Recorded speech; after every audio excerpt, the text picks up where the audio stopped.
Chapter 1159. Refine the Ancient Continent? Chapter 1159. Refine the Ancient Continent. Underscore. Sure, Yin and Audrey understood clearly that only when they gathered, they could strike the God Clan with their best attacks that would also keep them safe. The powerful vortex would send each of the warriors who had entered the center to a different area. Groups of warriors scattered and stayed in the areas by the edge of the center where death traps and restrictions attacked them. All had to struggle to survive. If Sure Yin and Audrey could meet up shortly after, it was their big luck. Since they were both super powerful, when they accompanied each other, they would surely have the capacity to defend themselves unless they had to face Haig, Harson, and Mia at the same time. While walking with Audrey to the majestic holy mountain, Sure Yin kept silent and used his soul consciousness to check his co-soul. In this moment, his co-soul had 6 different auras of heaven flame, including the primal chaos sacred flame, world-extinguishing thunder flame, 9 serenity soul-devouring flame, ice-cold flame, and the 2 combined forms of the purgatory true flame, vermilion bird true flame, earth flame, and the immemorial demonic flame, in spirit ghost flame, and the corpse vanishing flame. The 3 heaven flames immemorial demonic flame, in spirit ghost flame, and the corpse vanishing flame that had just fused with each other and created a blue-green restlessly flickering flame had the blended aura of demon chi, yin chi, and monster chi. The energy fluctuation of this flame was sinister and peculiar. The 6 heaven flames with different auras flew in his co-soul like 6 different brains. They all released terrifying energy fluctuations. The 6 flaming light shapes floated and continued to generate energy, which accelerated his co-soul in connecting to the energy remnant of earth and heaven. He could feel it at any minute. His co-soul was taking in the free energy and pouring it into his ethereal extent. He could feel that his ethereal extent changing every day. After the second fusion of the flaming co-soul, Sure Yin had a feeling that his co-soul had gradually become independent. It seemed like his co-soul didn't need his host soul to exist, and eventually, it could become a real-life form. The co-soul was the combination of the heaven flames and Grace Mainland's origin. It seemed to have a magical connection with Grace Mainland. Every time his heaven flames fused, he had a stronger feeling that he could use the co-soul to connect with Grace Mainland and make it change somehow. Grace Mainland was like the god body of his co-soul. The changes of Grace Mainland would also change his co-soul and make it evolve. It was a unique, coexistent relationship in which both sides would grow or decline together. It was so marvelous that it couldn't be described clearly with words. If the ethereal extent was a world that was created by the soul altar, his host soul could control that world. With the same principle, Grace Mainland would become a world that his co-soul could control, which was a real world that existed and was one of the most magical ancient continents in this cosmos. As his flaming origin could be fused to the utmost degree, Sure Yan's co-soul seemed to have some transformation to grow further to the point where it would become the sole god of Grace Mainland who could adjust all changes of the whole continent. Nothing could compare to this mysterious, fantasy understanding. It was a marvelous miracle that couldn't be described. If you could fuse all the heaven flames of the origin, the ancient continent will become your incipient extent. Audrey suddenly turned to look at him and spoke to him after a long time of remaining silent. Refining the ancient continent to be the life incipient extent is the ultimate dream of countless creatures from different clans. You're really lucky that you've made another step on this long, thorny journey. Refining the ancient continent to the life incipient extent. Sure Yin felt shaken, his face shocked. Audrey had frightened him. In this minute, he understood how lucky he was. He finally knew to which tremendous degree he could reach after he had completely fused his flaming origin. In the primal time of this universe, the 5 ancient continents had given birth to the great 4 creatures who had taken turns to be the overlords of the cosmos and the races of this entire world. The ancient continents were always the most mysterious and marvelous places in this vast sea of stars. When a warrior refined the ancient continent to be his incipient extent, he could understand the deepest secret of the ancient continent and the mysteries of the dawn of this universe. He would be able to understand the essence of the births of the great 4 creatures. To anybody, It was an enticement that they could never resist. No one could stay cool and calm in front of this temptation. Audrey's indifferent voice had given Sure Yin direction quickly. He suddenly felt a sublimation where he was changed mentally and physically. It felt like someone had cleared the mist covering his soul. The world was now so clear and vivid to him. You didn't know the mysterious features of refining the flaming origin, did you? Audrey's body slightly quivered. She looked at him disbelievingly. You knew nothing about it? His sublimation of clearing the mist to see the rainbow on Sure Yan's face was busted as she said so. It surprised Audrey a lot. She now looked at him as if she was watching a monster. As you knew nothing, why did you come here? Sure Yan's face twitched as he was embarrassed. He wore a stiff look and gave her nothing but a snort. It was the first time that Audrey didn't know whether she should cry or smile. She looked at him with the odd look that she used for a fool. However, she didn't mock or provoke him and just gave him a curt nod. It's okay. Perhaps the one who sent you here has some other arrangement. That person wouldn't be so rash. Sure Yin was moved. He instinctively looked at the blood vein ring and frowned. According to Tsang Yun, the blood vein ring was the key. If the ring spirit woke up, he wouldn't be so passive. He would have known what he should seek and harvest in this ancient continent. Anyway, it didn't seem like the ring spirit was about to wake up. Can you use the sound stone to contact the others? Asked Sure Yin all of a sudden. Can't. Audrey shook her head. This area has some restrictions. Even our soul consciousnesses are covered with a foggy curtain. It's really hard to contact each other. But this thing seems to be able to do that. Sure Yin took out a bloody bone that came from the Charteris family. It was Xin Shan's bones. He waved the bloody bone for a while and said, each bone has an evil formation carved on it, which can magically contact each other. Stroking the bone, death energy from his fingers seeped into the bone. He sensed carefully and then said, there are 2 Charteris warriors not far from us. If you can sense the blood bones, Harson can find you with the same methods, right? Asked Audrey. Sure Yin nodded. It works like that. So, in a specific distance, you could sense the location of another bloody bone. Audrey asked again. True. Not bad. Even if the 2 you've just sensed included Harson, when you and I join hands, we could suppress and kill them. Yep, it's true. They exchanged looks. Sure Yin suddenly dashed away and flew in the direction he had just sensed. Audrey didn't say a word. She followed him tacitly. They were about to launch the first attack on the God Clan's warriors. Dash! In the boiling lava pond, Sha Zhao, Zhao Hai, and Zhao Shan looked like they had just shed their skin. Their god bodies were now terrifyingly red like boiling water. They had almost drained their body to crawl out of the lava pond. They now lay on the ground, facing the sky and feeling so exhausted. The scorching lava in the pond was more terrible than the hottest boiling oil. Although they were at third sky of ethereal god realm and they had gathered the god power to create a layer of energy to protect their bodies, they couldn't entirely avoid the attack of heat. They felt like they were roasted. They had consumed a significant amount of god power. By the mouth of the volcano stood many red ancient trees that jutted into the clouds. 2 men were hiding inside the thick branches of the tree, looking at the other 3 with bloodthirsty eyes. Their eyes drilled at Sha Zhao's team. They were 2 Charteris warriors, Harson's mad henchmen. They had gotten rid of a death trap and hidden on that tree to recover. All of a sudden, they found 3 exhausted warriors getting out of the volcano. They looked feeble as if they had no drop of energy remaining. The 2 exchanged looks. They all saw the cruel smile on each other's faces. They didn't say a word when thrusting their hands into their abdomen to take out the blood-dripping bones. The brutal, wild smell of blood diffused from them, which was terrifyingly thick and gave people a heavy pressure that they couldn't even get themselves all together.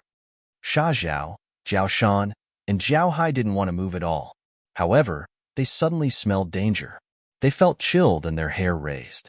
They were all startled, jolting up and rolling one round to get up. They looked at the 2 Charteris warriors wearing crazy faces and, coming with their bloody bones. The 3 of them were so frightened and insecure. They hastened to urge the little amount of god power in their bodies. They glanced at each other with fear, sighing desperately. They knew that it would be a fatal consequence this time. All of a sudden, the stars in the sky above their heads seemed to come to life. Starlight fell rapidly from the sky like a heavy rain. It gathered in the sky and made a galaxy floating like a silky ribbon. The everlasting star power Upanishad was used. Sha Zhao, Zhao Hai, and Zhao Shan were covered by the galaxy. They felt cool, but the starlight was so dazzling that they couldn't open their eyes to see. They could only hear the horrendous energy explosions from the attacks and the grumbling cracking of the ancient flaming trees. The volcano under their bodies shattered. They were almost buried alive by the lava and rock. Constant grumbling tremors arose. They wiggled and gathered their god powers to get out of the burning rocks. Then, they found that the two warriors of the Charteris family were now just a pulp of flesh. Then, they saw Shi Yin holding the two blood-dripping bones with some pieces of flesh with arrogant, cold Audrey standing nearby.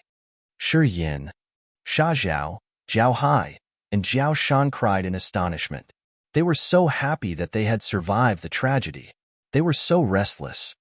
Shi Yin gave them a slight nod and then turned back to clean the blood on the bones.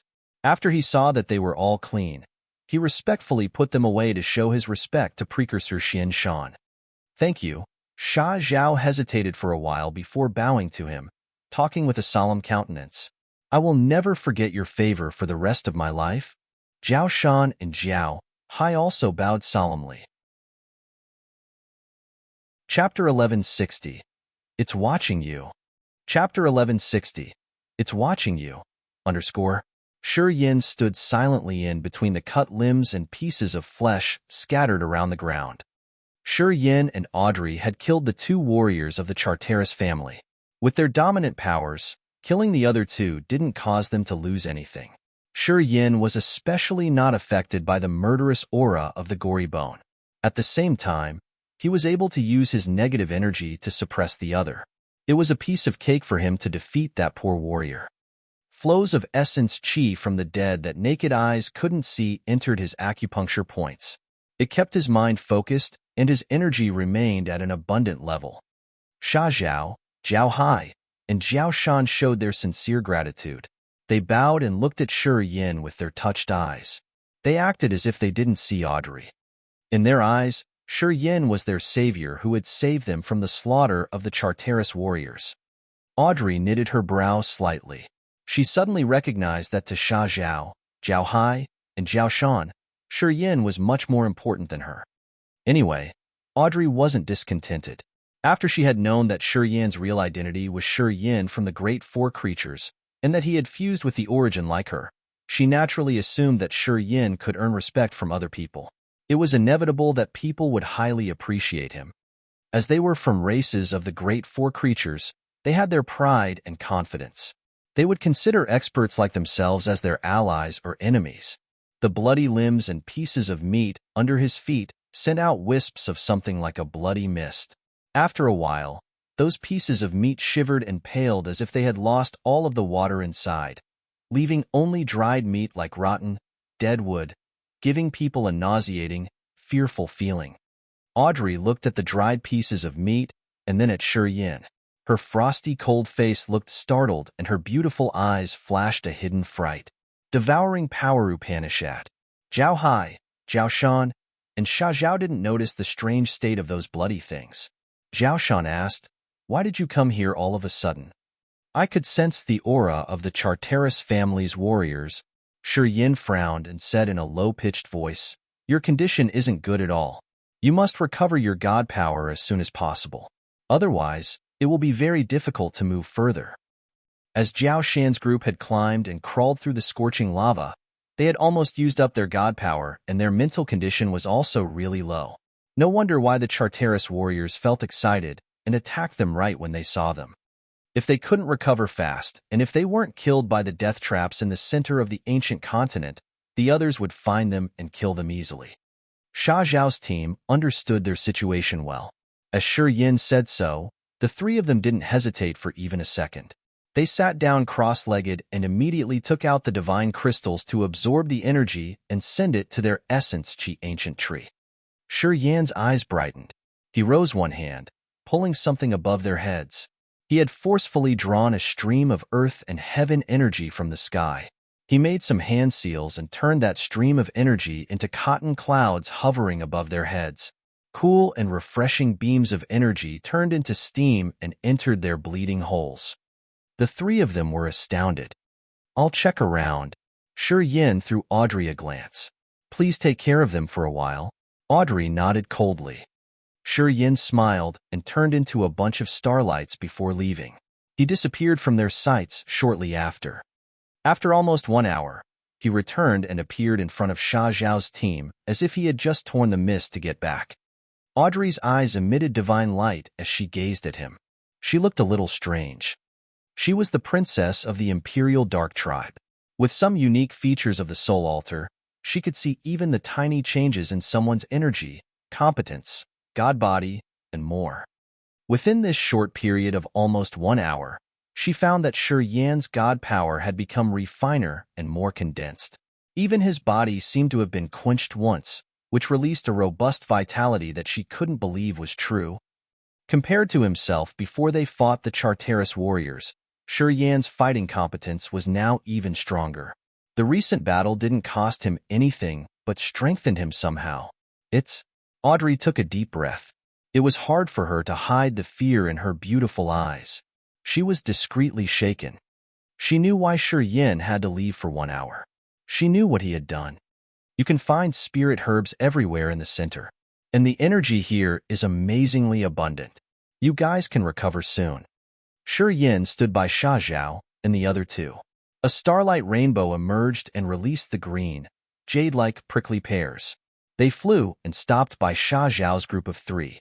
Although the 1,000-year green chalcedony prickly pear isn't an original incipient grade spirit herb, it's handy for the essence Qi ancient tree to gather more god power. Swallow it, and you can double your recovery speed. The 1,000-year green chalcedony prickly pear looked like an emerald calla lily, which looked like real jade with a lot of spikes like a small hedgehog. It seemed really sharp, though. Sha Zhao's group's eyes brightened. They weren't trying to be polite and just opened their mouths and sucked. The 1,000-year green chalcedony prickly pear melted, and it turned into a green juice with a sweet aroma that ran directly to their body. It then soothed their lower abdomen and the vortex, increasing the flow of earth and heaven energy that entered their bodies. Sha Zhao, Zhao Hai, and Zhao Shan looked at him with more gratitude. They assumed that he had left for an hour to gather the spirit herbs for them. They had finally recognized him. They had the thought of sacrificing themselves for him. The center of the ancient continent was so perilous. If they made a wrong step, they would be consigned to eternal damnation. And as Shi Yin had taken risks to collect the herbs for them to recover, he had won them over without a battle. Now, they all admired and accepted him. Audrey looked at their grateful faces, and she knew that Shi Yin had won them over them. Later on, no matter what Shi Yin asked them to do, they wouldn't hesitate to work for him. It made Audrey feel funny because she knew the truth. That man had just taken the chance to refine his absorbed energy, and he just harvested some green chalcedony prickle pear by luck.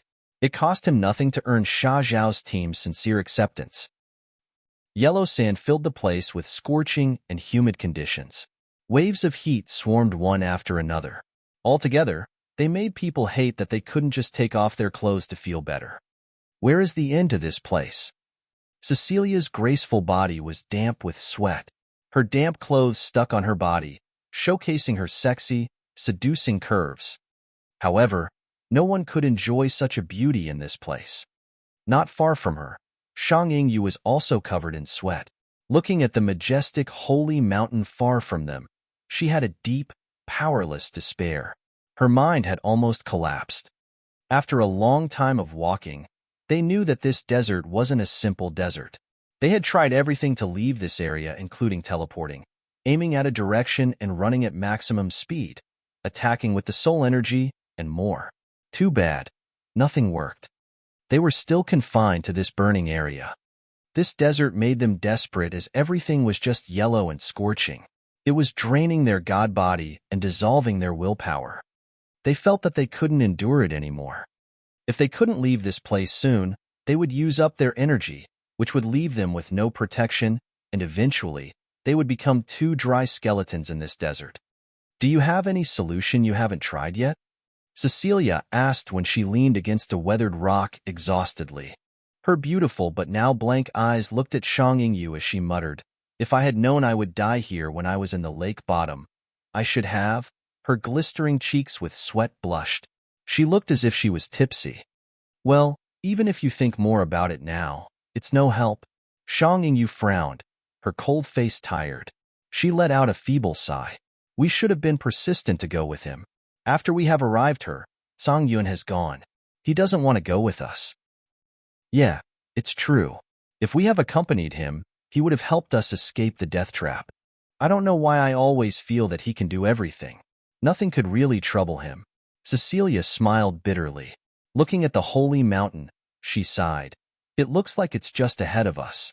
But no matter how hard we try, we can't touch it. Sigh, and we can't contact him. Otherwise, he would come to rescue me. He promised me." Cecilia's eyes looked baffled. It was because she was so tired, and her mentality might encounter some problems. Perhaps she was at the edge of being collapsed. "He won't mind us. He has only himself in his mind. He's truly a heartless, despicable bastard." Shang Yingyu whined as if she was dreaming. Their angry mumbling turned into a magical soul wave that moved fast in this desert. It seemed to be able to raise a sandstorm like some god here had heard them and he decided to give them a hand. While their minds were baffled, they had a lot of fantasy thoughts. They seemed to find an energy wave from the holy mountain that they couldn't touch. It looked like the mountain was teasing them and setting them up for a malicious prank. "Dash! Who is scolding me?" By the foot of the volcano, Shi Yin jolted up. He was so surprised and he looked at the sky. He looked awkward as he didn't know whether he should cry or smile. Sha Zhao, Zhao Hai, and Zhao Shan were cultivating, their eyes closed. Audrey was also sitting by them. Hearing him, she arched her brows. Her deep eyes shot over the majestic mountain far from them. "What did you sense?" asked Audrey all of a sudden. "It sounds funny, though." Shi Yin shrugged and shook his head. "I can feel someone has just cursed me." The voice reached my ears. "I think maybe I have had a lot of battles recently. I am starting to have hallucinations. With your willpower, realm, and your magical soul, unless you step into the illusionary formation, you will never have hallucinations." Audrey's face was strangely stern. "Recently, I could sense a magical energy wave from the holy mountain. It seems to aim at you. I think it's watching you." Not only was Shi Yin dumbstruck, but Zhao Hai, Zhao Shan, and Sha Zhao were also startled, and they woke up from their meditation. They looked perplexed too. Chapter 1161. Invest all the affection. Chapter 1161. Invest all the affection _ Everybody looked at Audrey strangely. She said that the holy mountain was watching Shi Yin. It was unimaginable to the others. It also made them feel funny. Nevertheless, Audrey looked really solemn. She frowned, her eyes slightly mocking. She said, "What's wrong with that?" Everybody shot her a strange look. That holy mountain is the core of the ancient continent. It's desolate, and Desolate has consciousness and intelligence. It's the sole god of this area. It sets up rules and principles. Audrey took a deep breath and then said, "It's like our ethereal extent where we are the only god. We can do whatever we want there. In this place, Desolate is the god. It can see every single change, even the smallest one." Everybody was terrified. No one felt funny anymore. Audrey had made herself clear enough. She was the princess of the Imperial Dark Trike, the group of the most intelligent warriors in this world, and she had the origin. They also knew that Desolate wasn't just merely an ancient continent. It had consciousness and intellect. If they accepted this fact, what was difficult to understand in Audrey's words? Audrey had made a clear comparison. She said that Desolate was the lord of this ancient continent. It controlled and set up rules. Desolate was the sole god here, and no one could shake its ownership.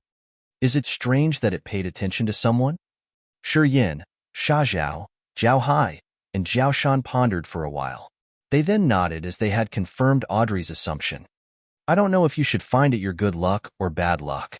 I heard that the warrior who Desolate pays attention to wouldn't have a decent ending. He would die soon, said Audrey. Sure Yan's face grimaced. Why do you say so? Desolate is different from any other creature. It's strong and ancient, indeed. It's the most mysterious creature. No one can understand it. Some say that it doesn't have emotions that a creature should have. It has programmed dead and cold principles. Some say it's strange. Sometimes it's as innocent as a child, and sometimes it's as brutal as a demon. In short, we can't treat it normally, explained Audrey. However, everybody looked dumb. Apparently, they had just understood partially. Audrey didn't explain more because the information she knew about Desolate came only from the precursors of her Imperial Dark Tribe.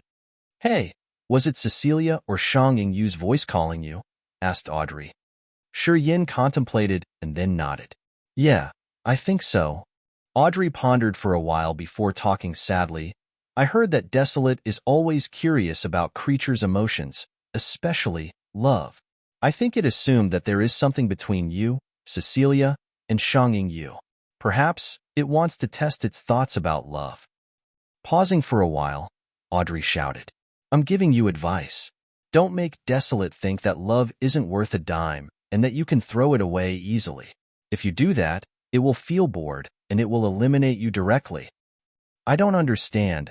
Sure Yin rubbed his face. He felt a little annoyed and puzzled. He didn't know what Audrey wanted to tell him actually. Desolate has some desire for love. It thinks love is something very wonderful for each race.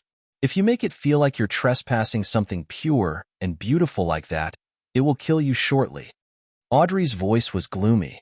You should figure it out yourself. I can only give you such advice. I hope it doesn't happen to you seriously. Otherwise, you would have a tragic death. Sure Yin was surprised. He discolored as he saw that Audrey, Jiao Hai, and Jiao Shan were looking at him strangely. Then, he found that he was floating up. He was pinned tight in a transparent room and was moving away from Audrey and the other three. Then, he was hauled away through the mist to somewhere he didn't know. Oh boy, you're right. It's unbelievable. Sha Zhao couldn't help but shout. He lifted his head and looked at Sure Yin covering in something like a massive blue water drop, moving further and further until he disappeared in their visions. Jiao Hai, Jiao Shan discolored in fright. Sure Yin was completely out of their sights. Sha Zhao, Jiao Hai, and Jiao Shan looked at Audrey and asked in unison, Is he going to be all right? Audrey shot them a cold, arrogant glance. It's not me who decides whether something would happen to him or not. We have to see what Desolate thinks about it. If Desolate finds him interesting, it's his fortune. Or else, it's his worst incident. Audrey's expression was so complicated. She, Haig, and Song Yun had come to this planet with the same purpose. They wanted to gain the approval from Desolate. If it accepted them, they would be successful. If Desolate didn't want to look at them, they would fail eventually. Receiving Desolate's attention was a perilous challenge to anybody. If he received Desolate's approval, it would be much easier to survive in this ancient continent. Of course, the price of the fact that Desolate didn't want to look at them was much worse. Their life seal would be erased directly. Today, Sure Yin was the first warrior Desolate had paid attention to. Perhaps he would be killed shortly after. But maybe he could receive Desolate's approval. Audrey suddenly regretted that she told Sure Yin too much. Perhaps what she told him would change his fate. It would make his consequence completely different. Dash. The scorching desert. Boom. A shadow descended from the sky and grumblingly thrust deep into the sand dune. Crash. Crash. Countless grains of sand furiously poured into the massive hole as if it was about to collapse. Not far from the hole, Cecilia and Shang Yu were sighing by the rough rocks. They suddenly saw someone falling from the sky, and they thought it was their hallucination. The two women were soaked wet, which revealed the best features of their curvy, sexy bodies. They looked baffled for a while before the clouds in their eyes drifted away as they pulled themselves together. It's him, Cecilia shouted. She ignored Shang Yu's surprise and just tried to urge her energy to fly across the desert. Her flimsy clothes fluttered and outlined her mesmerizing skins. Her breasts bounced as she was so excited. Soon, she stood by the deep hole and rubbed her eyes. She was more astounded as she yelled, "It's not a hallucination. It's real. There's a hole here." Shang Yingyu was wearing a thin blue eye silk dress. Hearing the other, she became thrilled and hurried to reach the hole. Standing by the sand hole, she observed and pitched up her voice, "Shi Yin, Shi Yin, Shi Yin." Her voice expanded and covered every corner around and reached through the deep hole. A figure covered in sand shot out of the hole and emerged. He looked so awkward at this moment. Seeing Cecilia and Shang Yingyu, Shi Yin couldn't help but shout in his mind. That woman was correct. He was actually skeptical about what Audrey had told him. He didn't think that Desolate would pay attention to him. But now, as he saw Cecilia and Shang Yingyu, he knew that Audrey was correct. That Desolate was interested in him. Shi Yin couldn't help but look at the sky. The sky was vivid red as if it was burning.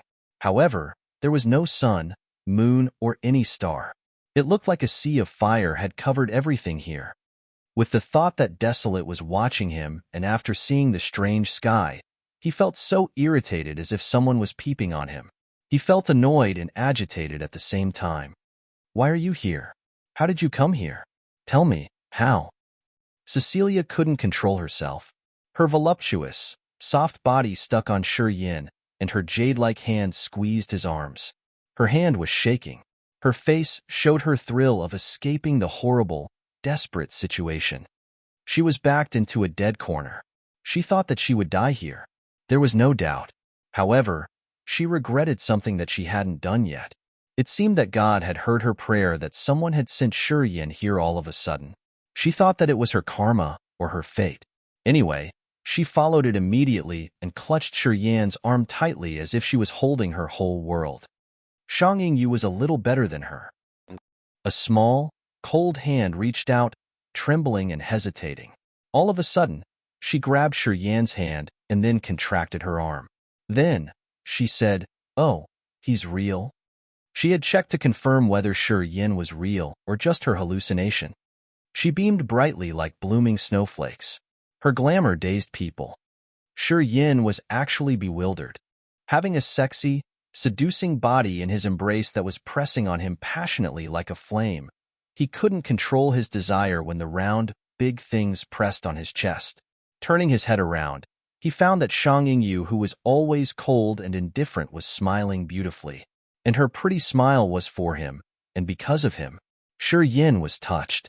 He became dazed as if he was in a beautiful dream.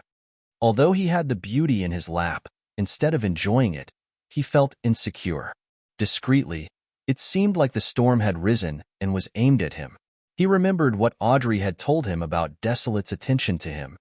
He could feel his pores shiver. His nerves became tense. He felt so uneasy. Slowly, he adjusted his breathing. He had to make himself sober to be able to counter anything that could happen quickly. Shi Yin had utterly forgotten Cecilia in his embrace, and Shang Yingyu, who was so thrilled. He had to be vigilant all the time. No, it was not true. He shivered and suddenly recognized something wrong. He became restlessly edgy. It's so curious about creatures' emotions, especially love. Don't bore it. Don't fail it. Audrey's words echoed in his head. All of a sudden, Shi Yin forgot everything. He cleaned all the anxious thoughts in his head and forced himself not to think about his current situation. He made himself believe that he wasn't in an ancient continent or was participating in any training. He considered this desert a marvelous sight, and Cecilia and Shang Yingyu were the beautiful sections of the picture of his life. He forced himself to invest all of the affections here. Chapter 1162. The Cradle of Mazes. Chapter 1162. The Cradle of Mazes. Why are you here? After Cecilia could calm down, she looked a little panicked when she shoved him away and asked skeptically. Shang Yingyu's eyes became placid once again. She was also checking him. Whether it was Cecilia or Shang Yingyu, they had no affection for Shi Yin. They acted like that because they just needed someone to show up when they were on the edge of being collapsed in any minute. Shi Yin arrived when they needed someone the most and gave them the gate to vent out their emotions. That's why they couldn't control themselves. After they had calmed down, they quietly got some distance from Shi Yin. However, it didn't distract them from getting to know how he had descended from the sky like that. Well, I heard someone cursing me, eh? Shi Yin smiled oddly and raked his eyes through Cecilia. He appraised the woman's beauty inwardly and then said, "If I'm not wrong, you're the who one had cursed me." "Yes, it's me." Cecilia gave him a charming smile. Her curvy body swayed, her round breasts bouncing. Just a look and people would want their minds sinking in there. Although she wasn't as delicate and stunning as Shang Yingyu, she had the advantages of a mature, sexy woman. She was like the attractive, deep lake that could capture people's souls and confine them in there. "How could you come here all of a sudden like that?" Shang Yingyu was also astounded. She furrowed her bold brow and muttered, "As far as I know, nobody could use the soul consciousness in the center. I don't think you could use your soul consciousness to seek us, right?" "Right. My soul consciousness is bound in this area too." Shi Yan's face became earnest. "Aside from me, the same happened to Haig and Audrey. Nobody could continue using the soul consciousness to check out the dangers in advance. So then, how could you?" "I told you. I heard you guys calling for me." Cecilia let out a low cry, her face different. "Well, we were actually talking about him. Did he hear that too?" Shang Yingyu knitted her brows, sinking into her thoughts. She didn't say anything. After a long time, she lifted her head and watched the holy mountain far from them, squinting and mumbling. "Is it because of it?" Shi Yin was shaken. "It's true then." Shang Yingyu slightly quivered, her face stiff as she spoke bitterly. "I don't know if you're the luckiest guy or the guy who has the worst luck. I don't know if it pays attention to you first. So you know something about Desolate?" Shi Yin asked in astonishment. "I know something, but not in detail." Shang Yingyu nodded and added, "My father told me." "What are you talking about?" Cecilia felt like she was walking in a mist without seeing the border. She couldn't help but scream, "Can you please be more transparent? I don't understand." "I used to hear from my father that Desolate would choose someone it finds interesting to pay close attention to. However, the one it has paid attention to is going to die pretty soon." Shang Yingyu's bright eyes looked a little nervous. Not many people could survive to the end. Most of them would perish, both soul and body. In this planet, Desolate is the soul god. "So, are you saying that Shi Yin would die soon?" Cecilia's charming face paled quickly. "Yeah, if nothing unexpected happens." Shang Yingyu lowered her head. Cecilia could see the sadness on her face. She felt her heart sinking. She felt bitter and upset as when something she liked was smashed before she could get it. It irritated her a lot. "It's just like a test. Nothing to worry about," Shi Yin said with a stern face. He seemed to not mind it at all. "I can see that your condition isn't really good. We've been confined here for an unknown but long time. This damn place is scorching hot. The sandstorm can run directly into your brain. If you don't use the god power to defend, your host soul will be blown away. It's not easy for us to resist for a long time," jabbered Cecilia. "Why didn't you get out?" Shi Yin asked and looked at Shang Yingyu this time. "It must be a natural, peculiar formation. We couldn't find the solution. That's why we're here until now," said Shang Yingyu. "Let me see if I can find a solution," nodded Shi Yin. He stroked the fantasy sky ring. A hazy halo glowed. The sky-breaking shuttle emerged, shining and spinning in front of him. "Can you break this maze?" He used the soul to talk to the shuttle. "Maze? Is it a maze?" The sky-breaking shuttle sent him a soul message with unnatural pauses. After a long time, it swarmed him with soul messages. It's a peculiar natural maze. It has the most primal structure. Oh gosh, where are you?" The sky-breaking shuttle came from Grace Mainland. It was made by some psychopath blacksmith a long time ago. Shi Yin had an amazing attainment on blacksmithing himself. He could even forge divine weapons, but he still hadn't solved the mysteries of the sky-breaking shuttle yet. He didn't know how that blacksmith had refined the shuttle, which made it the nemesis of all the barriers and restrictions. Its power was unimaginably strong. Each ancient continent had its own mysteries and many things that didn't go along with natural orders. As Grace Mainland was one of the ancient continents that had existed for billions of years, it wasn't strange if it had something peculiar. Why did you say that? Sure Yin was surprised. The sky-breaking shuttle has the tool spirit, which was created by a magical and unique technique. Perhaps a strange encounter or something had derived from that blacksmith's soul and evolved to form the tool spirit. This spirit had the knowledge of that blacksmith of strange things in this world. After this little guy had gotten out of the fantasy sky ring, it tried to sense the surroundings. Right after that, it became thrilled and it made Sure Yin more confident. Since this place was desolate, a place that looked nothing similar to anywhere else, if the tool spirit couldn't find anything, Sure Yin would disdain it. I don't know where it is, but I know what this maze means. The tool spirit was restless. Sometimes, it was strong while at other time it was feeble. Okay, let me explain like this. Every strange formation or maze in the world is a derivation of this place. This is the cradle of all mysterious formations. It's the primary school for creatures to understand strange mazes or formations.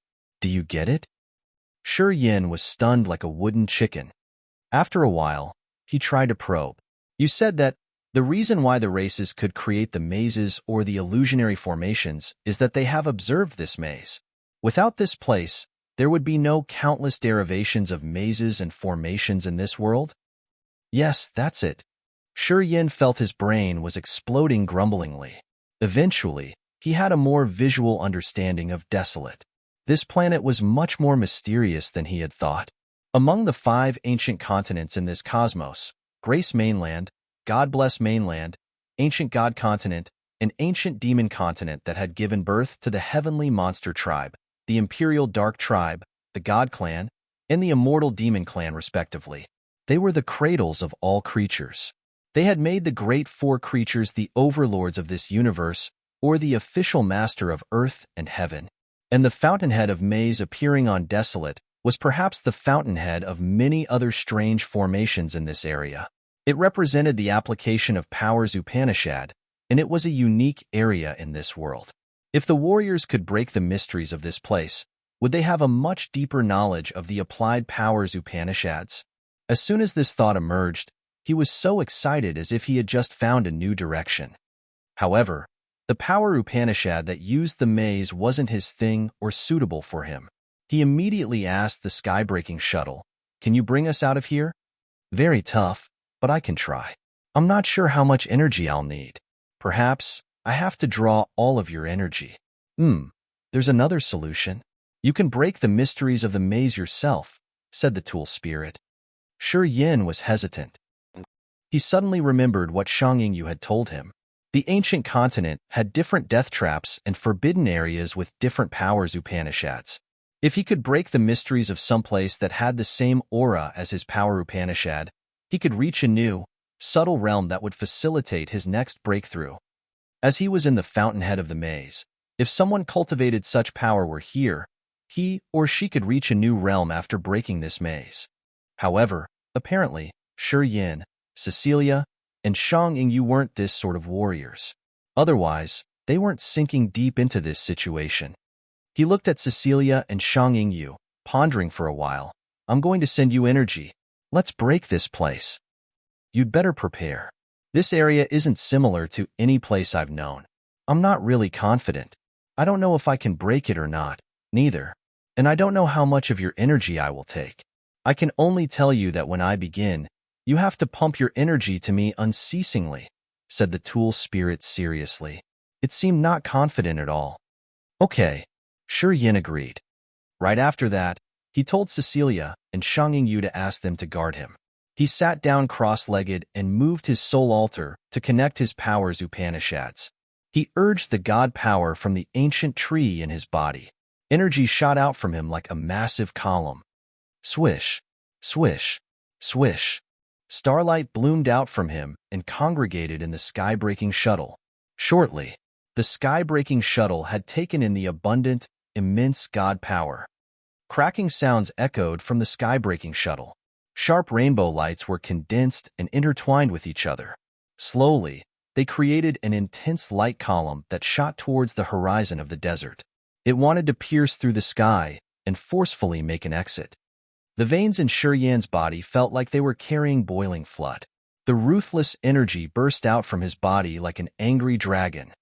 The sky-breaking shuttle exploded grumblingly as if had to bear so much energy, but it was actually making good progress. All of a sudden, a large amount of sand and gravel on the dry, scorching the desert, twirling up into the sky, and creating a giant sand hand and squeezing that light column hitting the sky. Then, it angrily tore the light column apart. Swoosh! The light column from the sky-breaking shuttle was shattered. I turned into countless transparent pieces.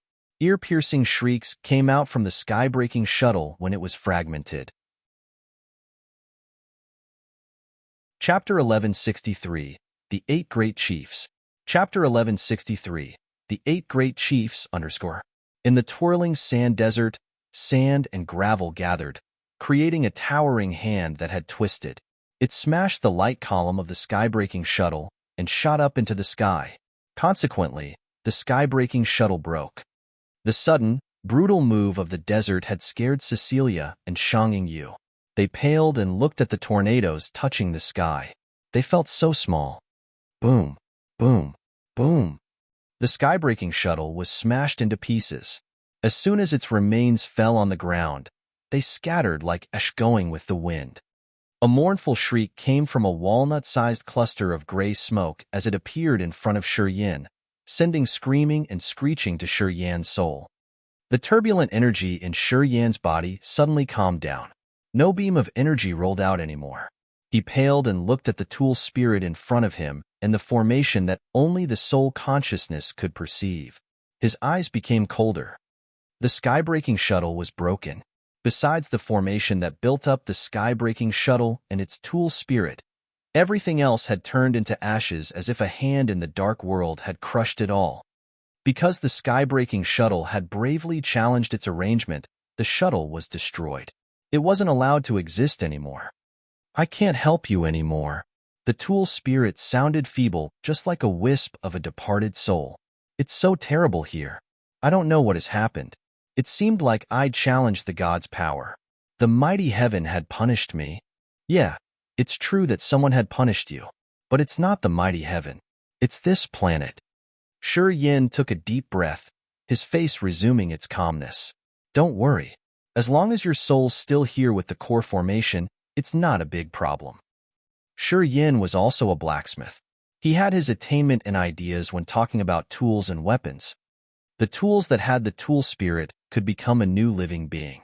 The blacksmiths who could refine tools with the tool spirit had a power like the god who had created creatures. The tool spirit was like a human soul, while the core formation was the veins and skeleton. The body of the tool was like the human body. As the sky-breaking shuttle's tool spirit and the core formation hadn't been destroyed, it was now like the expert that had his flesh body torn apart and left only the soul and the skeleton. If he could gather or make a flesh body, he could be revived one more time. It was much easier to create the tools, though. I know blacksmithing. I can use different heaven flames. We're in an ancient continent where so many strange and precious materials grow. As long as I find the suitable materials, I will build you another container and inlaid your core formation. You'll be revived that way. Is it okay? Yin sent his soul message. The gray smoke quivered for a while. If you can do what you've said, there is no problem. All right, I will pay attention. Can you tell me the materials needed to refine you? Asked Yin. The tool spirit was so excited. It immediately told Yin the name of many peculiar materials.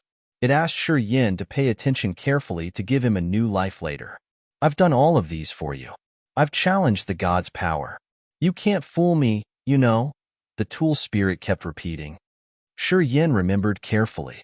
Right after that, he stashed the tool spirit and the core formation into his blood vein ring. The tool spirit entered the formation that only the soul consciousness could see. Then, it became a beam of energy and disappeared into the blood vein ring. Standing in the borderless world inside the blood vein ring, the tool spirit yelled happily. It's not bad here. Oh wow. It has the spiritual chi that can help me recover. Oh, it's wonderful. Different from any other fantasy sky ring, the blood vein ring could store creatures. It could create room for living beings in a soul form, which was really marvelous. As far as Yin knows, only the blood vein ring had this ability. He had never seen any ring with the same, miraculous function.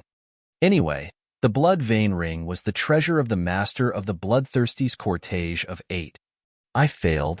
After he had arranged the accommodation for the tool spirit, his face darkened, talking to Cecilia and Shang Yingyu. I don't have a solution to get out of this area. As Shang Yingyu and Cecilia had been watching him, seeing him take out the sky-breaking shuttle and sensing the energy fluctuate from him, they knew that he was trying to do something.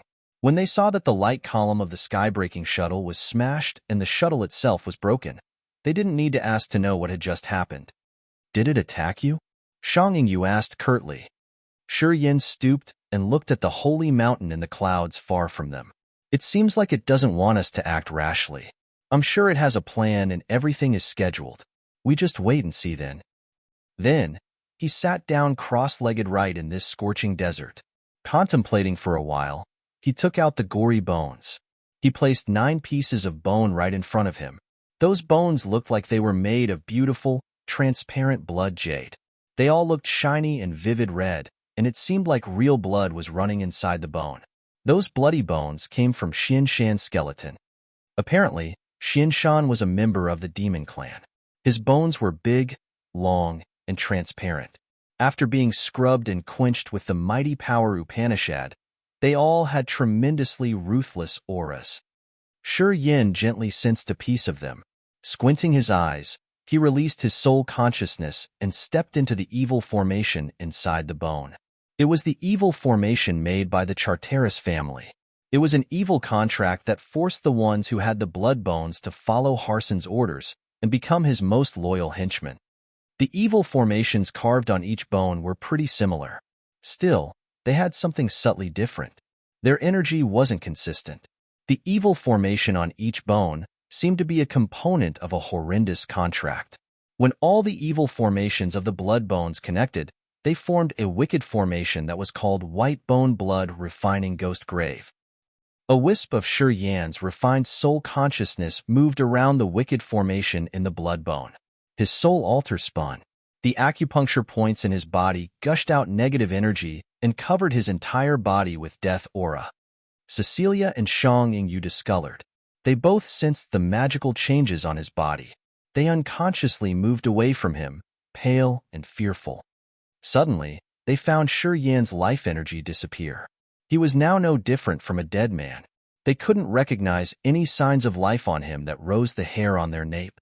The bloody bones in front of Yin suddenly emitted strange beams of blood-red light. Together, they looked like some strange and mysterious formation. The two women exchanged looks. They became ashen when their soul altars felt puzzled. You guys stay away from me. Don't look at me. Otherwise, you will lose control of your souls. All of a sudden, Yin, who didn't have any life energy fluctuation, turned to them and hissed. Cecilia and Shang Yingyu hustled away from him like birds that were afraid of perching on a curved branch. They moved 10 steps away from him and didn't dare to look at him. Back off further. Yin let out a low shout. Shang Yingyu and Cecilia slightly changed their visages. They also felt the blood chi around him getting fiercer. Without much hesitance, they moved further until Yin became a small, red in their beautiful eyes.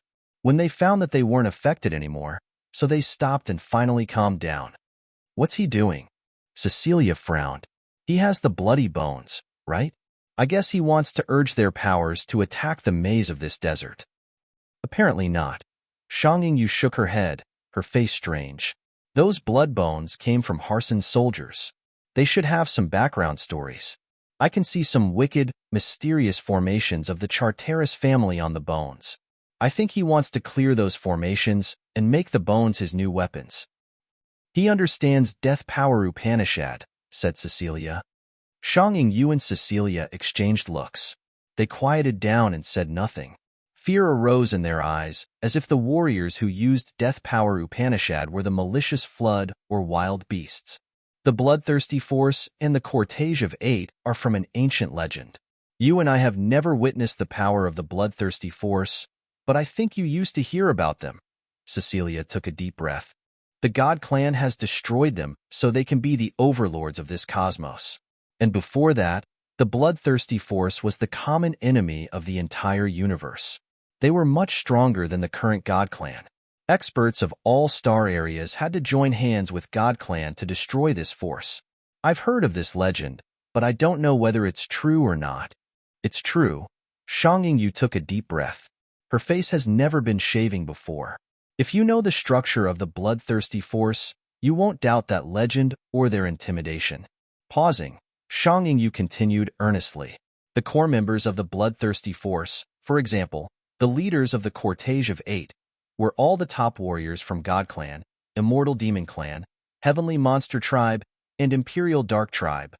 Cecilia discolored in fright and shot Shang Yingyu a baffled look. You meant that the bloodthirsty force had recruited members of the Great Four Creatures? They could live together in harmony and serve the same master? Shang Yingyu nodded and gave more details. To be exact, the core members of the bloodthirsty force were all outstanding experts of the Great Four Creatures. How could it be? Cecilia screamed. The Heavenly Monster Tribe and the Imperial Dark Tribe were always hostile to each other. The God Clan and the Immortal Demon Clan were mortal enemies. How could they form one team altogether? I don't know. Shang Yingyu looked odd. My father told me this.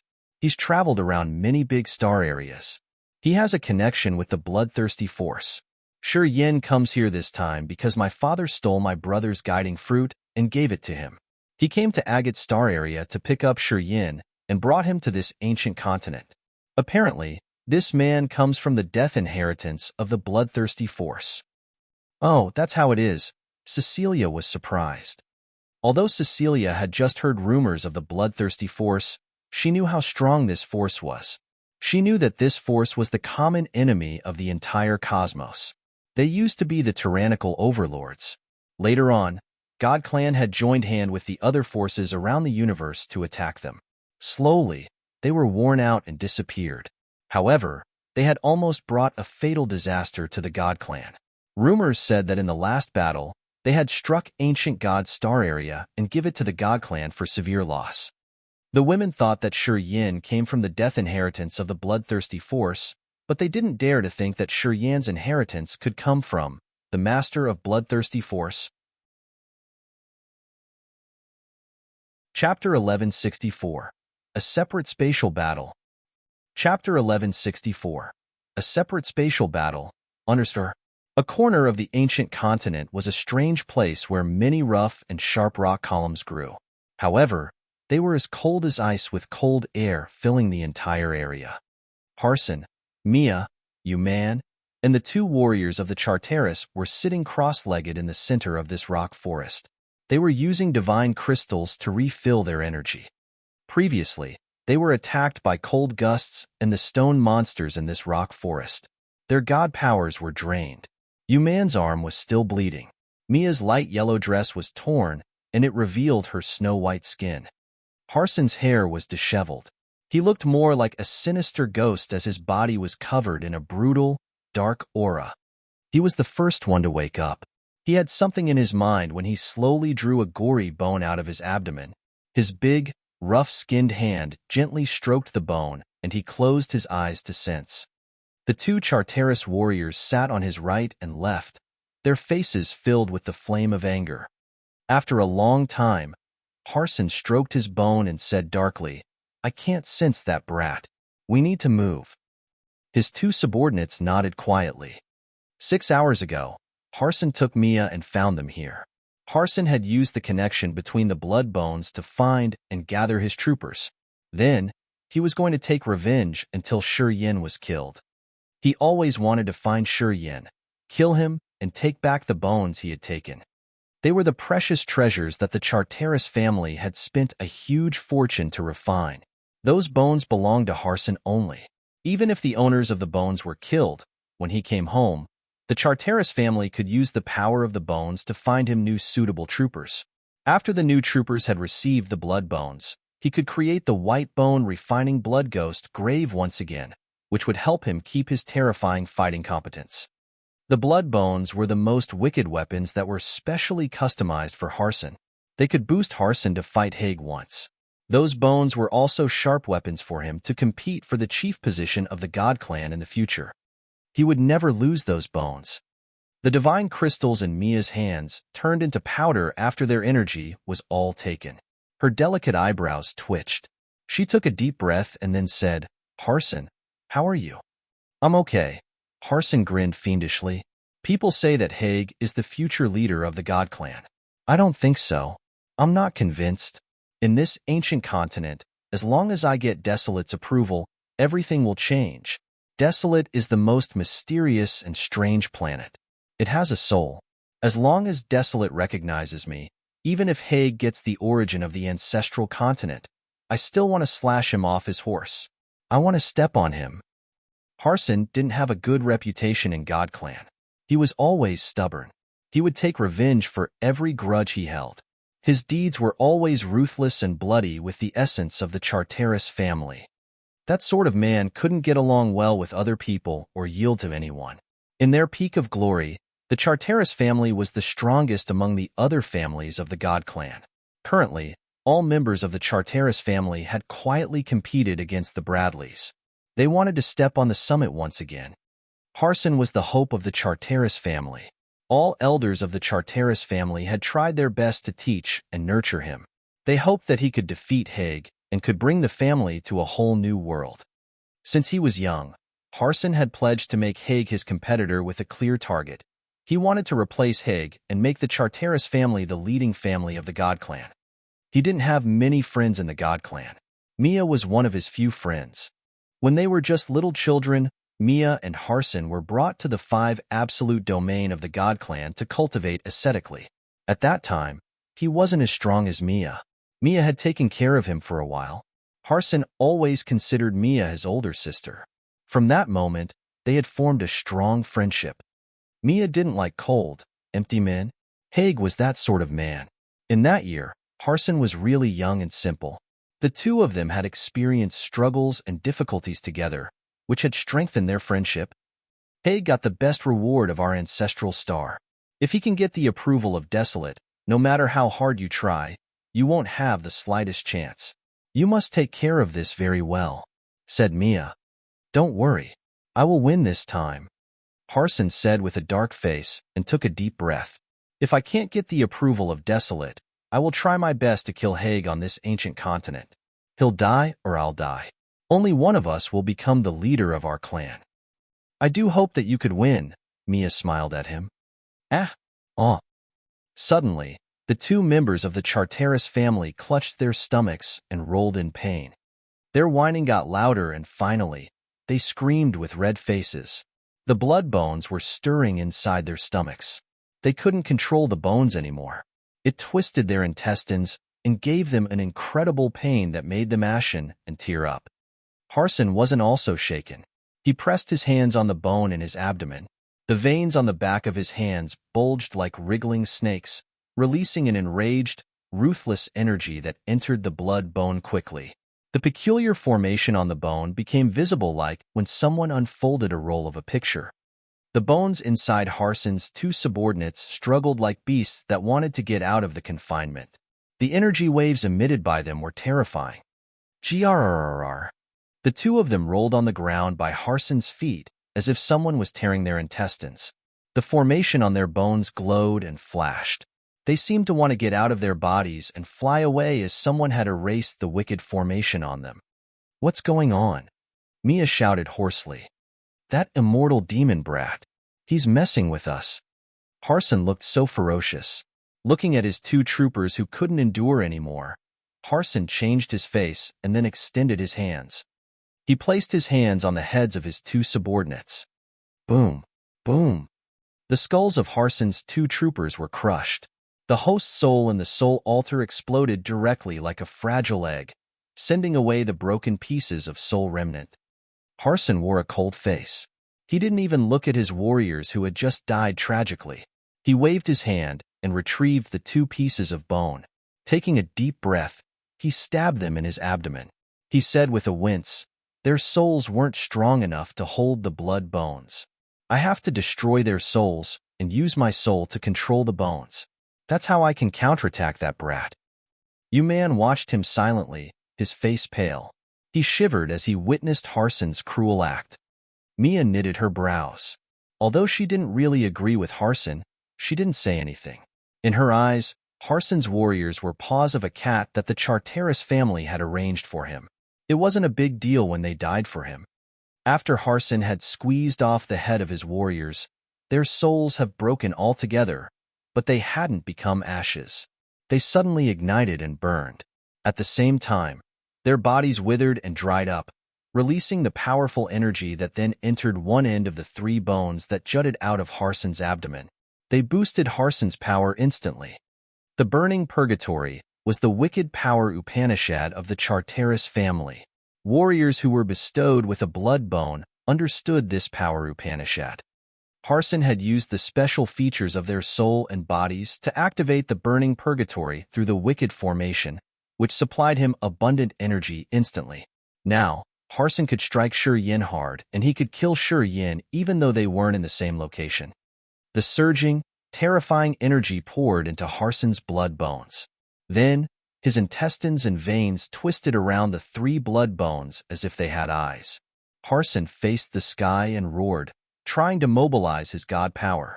He sent his soul into the evil formation of the 3 blood bones.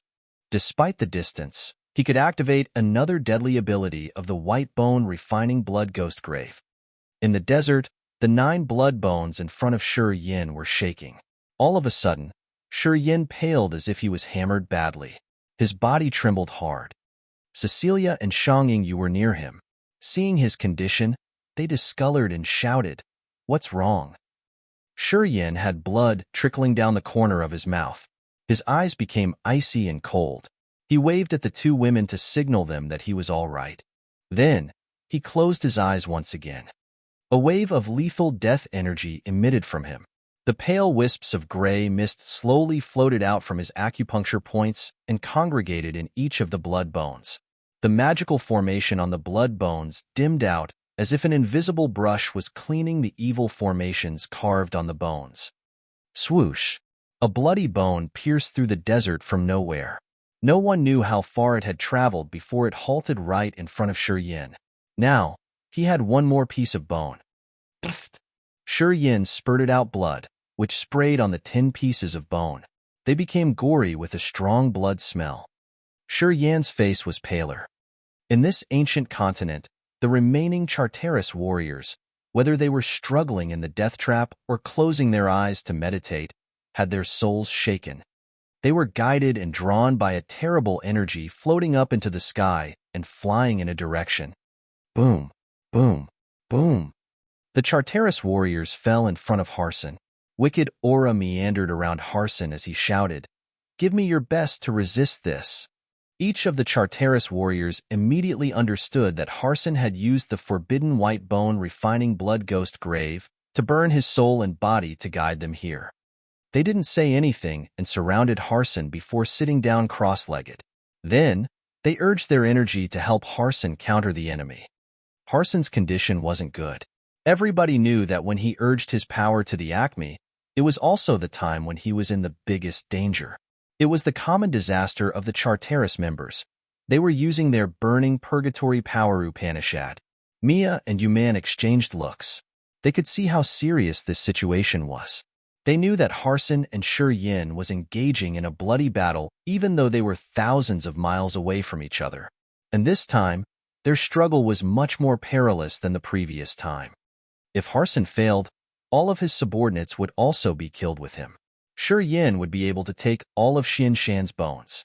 The blood bones that the Charteris family had to spend countless types of materials to refine for Harson would become a sharp divine weapon in Yan's hands. Chapter 1165. Capture the Heart. Chapter 1165. Capture the Heart, underscore. In the desert, Yin spurted more blood. His blood looked like pieces of dark ruby that sprayed on the 10 blood bones. The formations carved on the 10 bones were so vague. They were almost cleared. Yu and Cecilia looked at him and felt so tense. They were worried that something bad would happen to him. They hoped that he could resist until the end. As things had come to this, they could see that Yin was fighting Harson one more time. They all knew how crazy Harson was. They were worried that Yin couldn't defeat Harson and his soul would break. His life would be over because of those 10 bones. However, Yin was much stronger and tougher than they thought. His body transformed. Slowly, he had the immortal demon body. Each drop of immortal demon blood was boiling inside his body and releasing immense, evil energy waves. Layers of silky clothes made of starlight gradually covered his immortal demon body and sank him into a dreamy, transparent cloak. When Yu and Cecilia saw him like this, they felt that he was so perfect. The two women were astonished. Their beautiful eyes looked at Yin strangely. Swoosh, swoosh. The exquisite bloodline flew out of the 10 blood bones when the wicked formations on them vanished in just a blink of an eye. Countless bloodlines floated and flew away, heading towards Harson. Yan's tense nerves were relaxed. He felt so exhausted. However, he was laughing happily as he was excited to watch the 10 blood bones. The blood bone with the stains of immortal demon blood in Yan's body became more crystal clear and garnet. They were fulgent and twinkling as if they were blood crystal. Although they looked beautiful, they all had a brutal, deadly aura. Now, they could be combined with Yan's bones. Looking at the 10 blood bones and feeling the close connection with the blood in his body, Yin knew that he didn't waste his efforts. From now on, these 10 pieces of Shan's bones would become his real sharp weapons. The Charteris evil formation had turned into fine bloodlines and flew away. For the time being, they wouldn't be any threat to him. Boom, boom, boom. The 10 pieces of bone fell on the ground. Yin smiled and also lay down relaxingly. Those bones belong to me for now. Although I got hurt, it's worth it. Yu and Cecilia exhaled in relief. Cecilia cried, "How about Harson?" "I don't know. I guess he won't be better than me. Anyway, I got 10 bones. He lost them." Yin grinned. Those blood bones belonged to Shan, an expert who cultivated Death Power Upanishad. "I got the inheritance of the Death Power Upanishad. He wanted to fight me. Harumph." Yu and Cecilia exchanged looks. They could see the strange feeling in each other's eyes. Yin had just confirmed his relationship with the bloodthirsty force. The two women felt a little insecure. They quieted down and said nothing about the bloodthirsty force. They knew that it wasn't the right time. Inside the rocky forest, Harson was bleeding all over his body. His face was as pale as a sheet of white paper. He looked so savage and dark. The members of the Charteris family standing near him also grimaced. They felt so powerless. Although they had helped Harson counter Yin, they couldn't stop him from cleaning the wicked formations on 10 blood bones. Afterward, it made them felt so dispirited that they couldn't beat Yin up. It annoyed them a lot. As they had followed Harson for years, they had met many kinds of enemies. After years of battling, they had never received such a big loss. "Hey, are you all right?" Mia asked, her face worried. "I'm all right. That brat has the Death Power Upanishad inheritance. He has a subtle, magical connection with Shan's bones. It's not easy to get the bones." However, Harson didn't sound dispirited. "At least I gave him a hard strike, which means he won't recover in a short time. I'm sure his power is reduced by half. And my power isn't reduced." What he had burned were the bodies and the souls of his 2 subordinates. Indeed, he didn't spend anything significant. "As long as we find him, he will be dead," Harson said gloomily. He thought he got the upper hand, but he didn't know that he's near death. "We need to move now.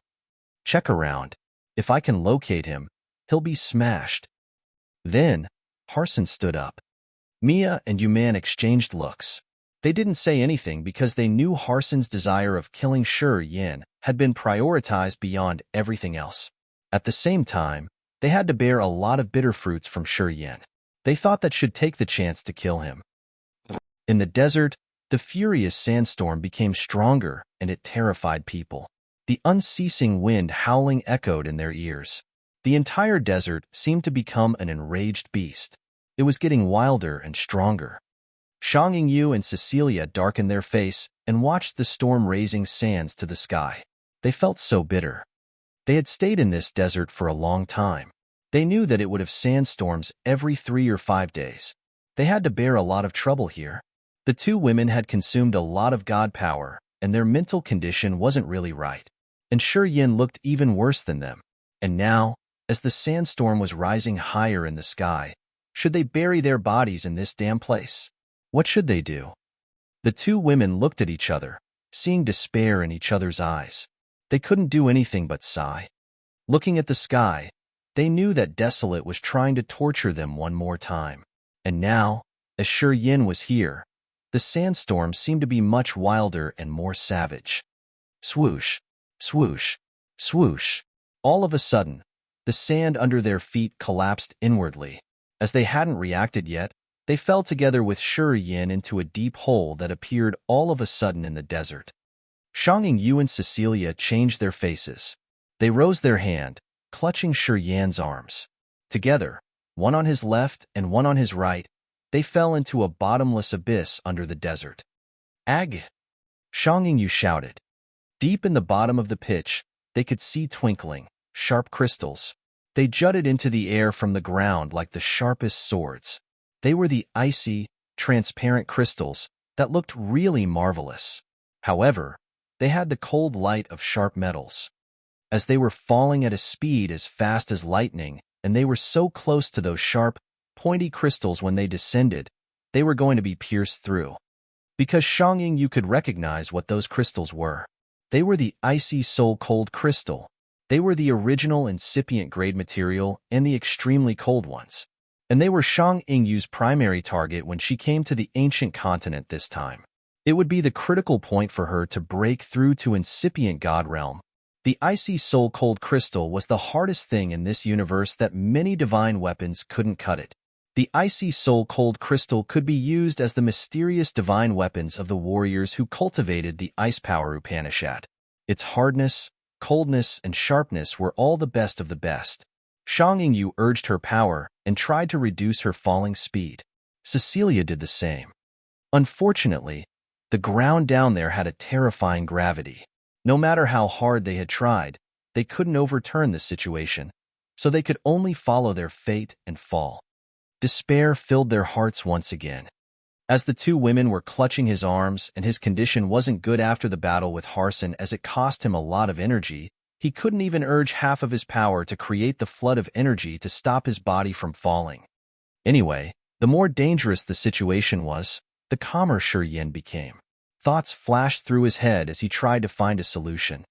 Desolate is so curious about love. Don't make it feel bored. Don't make it less interested in you. What Audrey had told him echoed in his head one more time. His thoughts flashed like the holy spear when he made up his mind rapidly. He wanted to bet once. He bet that Desolate was watching all of these. He bet that Desolate is tricking him. Seeing that the three of them were about to touch the ground, he decided quickly. The bones in his body sounded like fried beans. A new force was generated. He swung his hands forcefully. Yu and Cecilia were moved by his force. A cushion of starlight appeared above his head to bear Yu's and Cecilia's soft bodies. Right after that, he used his immortal demon body to fall on the sword-like sharp icy soul cold crystals. Puff, puff, puff. His immortal body couldn't bear the piercing strength of the icy soul cold crystals. His body was pierced. 3 icy soul cold crystals had drilled through his body from his feet to his shoulder.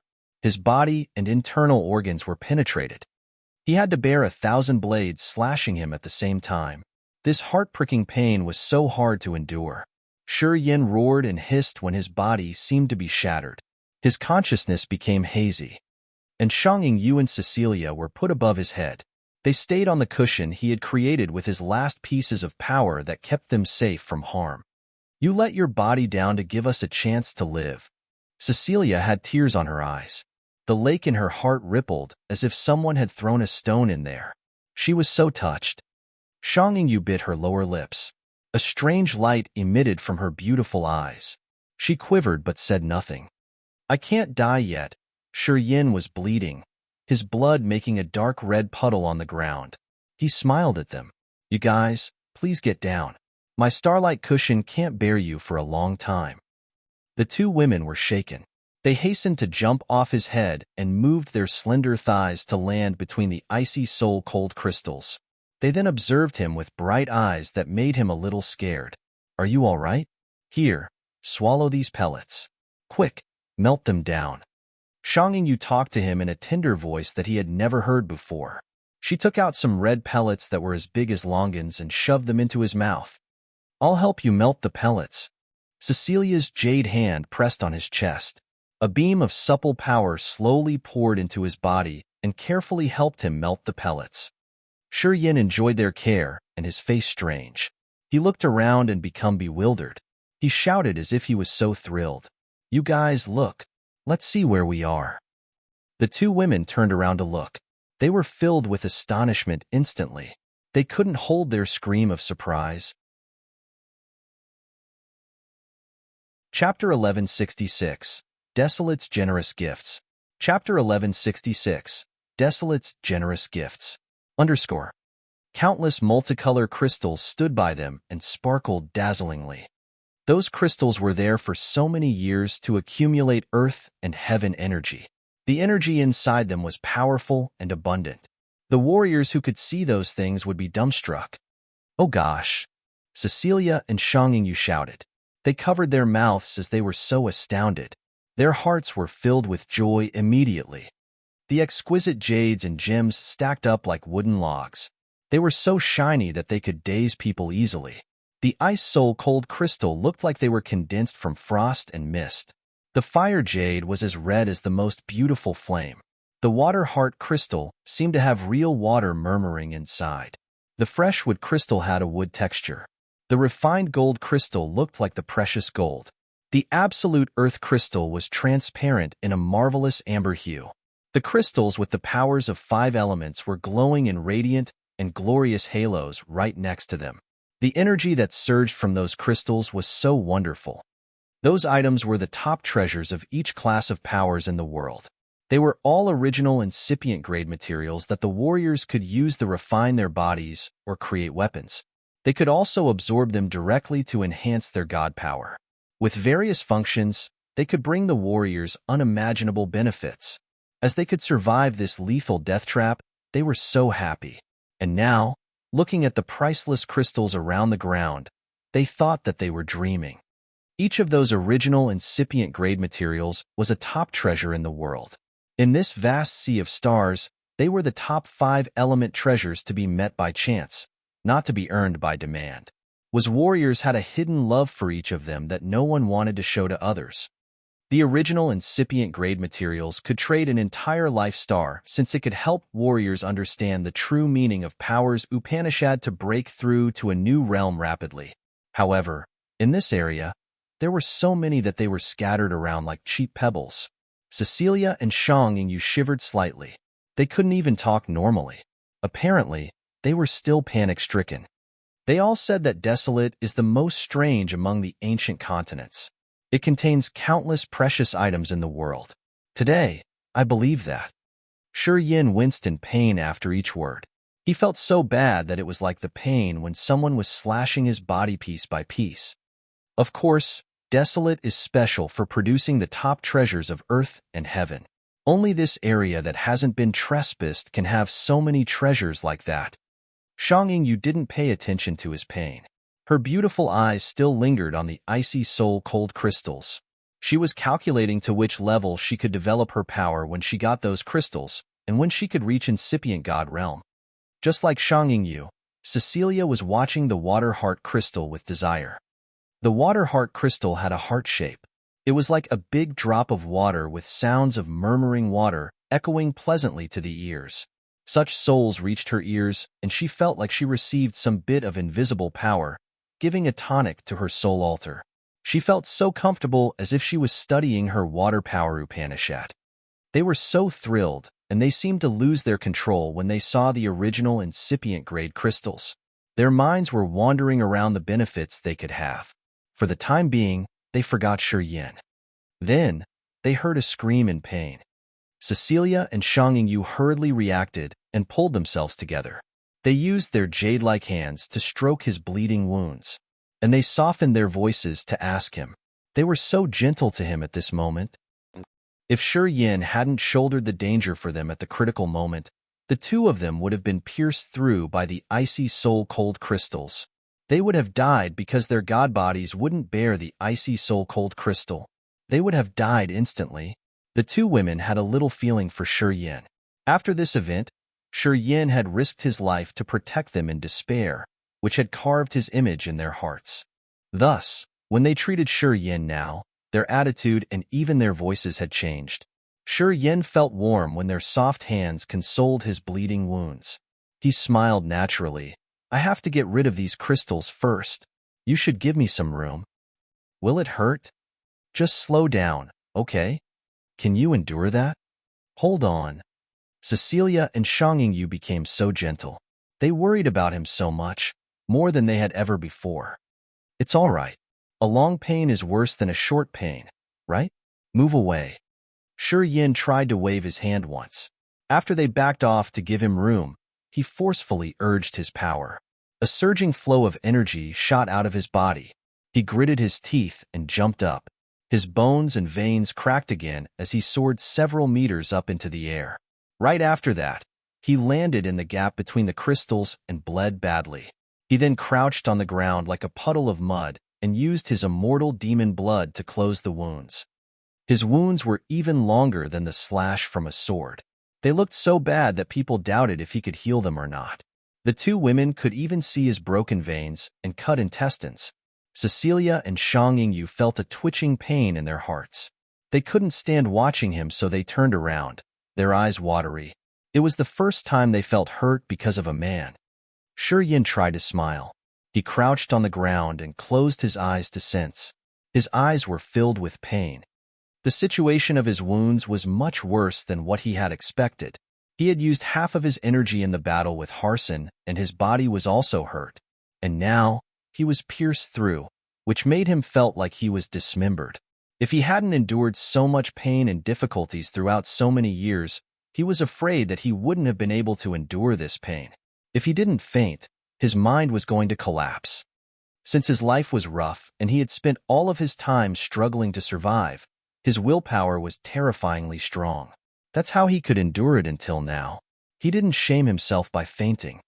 Gritting his teeth, Shi Yin urged his power Upanishad and used the immortal demon blood to heal his wounded body. His face changed again. After getting hurt twice, he had used a lot of his immortal demon blood. He couldn't even keep his immortal demon body. The immortal demon blood wasn't unlimited. Shi Yin had to condense each drop. They were the essence of his blood chi with the power of life power Upanishad. Only when his immortal demon blood was brimming could he recover his current severe wounds. Otherwise, he wouldn't be able to heal his terrible body. Shi Yin became stern. He didn't have much affection for Cecilia and Shangyu. The reason why he had to pay this big price of having his body damaged badly to rescue Cecilia and Shangyu was that he wanted to make a big bet with Desolate. And now, he knew that he won. Desolate didn't continue to attack them, but let them appear in this marvelous land of divine crystals. They were the generous rewards that Desolate had bestowed them. How are you? Are you all right? Shangyu and Cecilia asked him, their beautiful eyes filled with sadness. They were so worried that he would have some big problem. I'm okay. Shi Yin shook his head and tried to give a smile. But if I want to recover fully, I need some magical encounter, perhaps. Sigh, let me think. He looked at the wonderful crystals around and frowned. You guys can help me check around. Let's see if you can find something good for blood chi. If you can find something, I can recover faster. Otherwise, I will be in big trouble. Wait for us. We're going to search around. Cecilia and Shangyu glided away. Their bodies swayed through the place like butterflies, flashing their voluptuous butts and thighs that would make people aroused. Shi Yin chuckled. He tried to endure the pain to pull his body into a sitting posture. He took a deep breath and then urged his life power Upanishad to activate the most magical healing ability. He let his soul and consciousness gather in the immortal demon blood to trigger the recovering power of the blood to heal himself. He didn't believe that he had gained something good from his unintended action.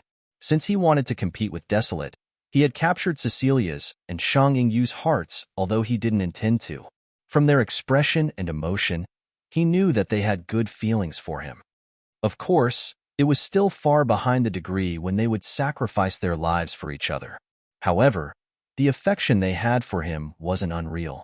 If he invested in it, he was confident that he could have Cecilia and Shang Yingyu in his place and make them his women. Since this place was the ancient continent, Desolate's exclusive territory, if he wanted to survive and decode Desolate's mysteries, he had to continue playing for his life, Cecilia's life, and Shang Yingyu's life whether he liked them or not. He had to force himself to like them. That's how he could deceive Desolate and get what he wanted from this ancient continent. Pondering for a while, he had made up his mind. A moment later, Cecilia returned with nothing. Her charming face was reluctant. The area I searched doesn't have anything suitable for you. Your powers Upanishads are all strange, and the crystals here are all the common ones. I can't find anything good. It's all right. I can still recover anyway. Shi Yin consoled her and then waved his hand at her. Come here with me. Cecilia walked to him. Her sexy body was outlined by a silk dress, which flashed her flat tummy that didn't have any scar and half of her creamy thighs. Her round breasts bounced while she was walking. Her hot, sexy body leaned against Shi Yin. She was like a delicious, ripe peach that people would hate themselves for not being able to sink their teeth into. Shi Yin laughed and pulled her hands so she would jump onto his lap after sitting next to him. Then, he started to claim her lips passionately. Cecilia responded wildly. Her snow-white hands pulled around his rough neck and lingered on his broad back. However, she was careful enough not to touch his terrible wounds. She gasped and tried to tangle her lips with his. When they were in the pond, Cecilia had felt it disgusting when Shi Yin touched her. She wasn't really fine with it as she had shown him at that time. She was persistent not to use her body to make Shi Yin help her in the ancient continent. It showed her last border. Anyway, since the lake in her heart had Shi Yin's image, she didn't reject him anymore. And because his wounds were still there, she had just followed him. Of course, it was Shi Yin's evil plan. Right now he was bullying her as his big hands were stroking her sexy, creamy thighs, her round butt, and her ample bosom without retracting. His eyes were so hot that he had almost taken out his spear.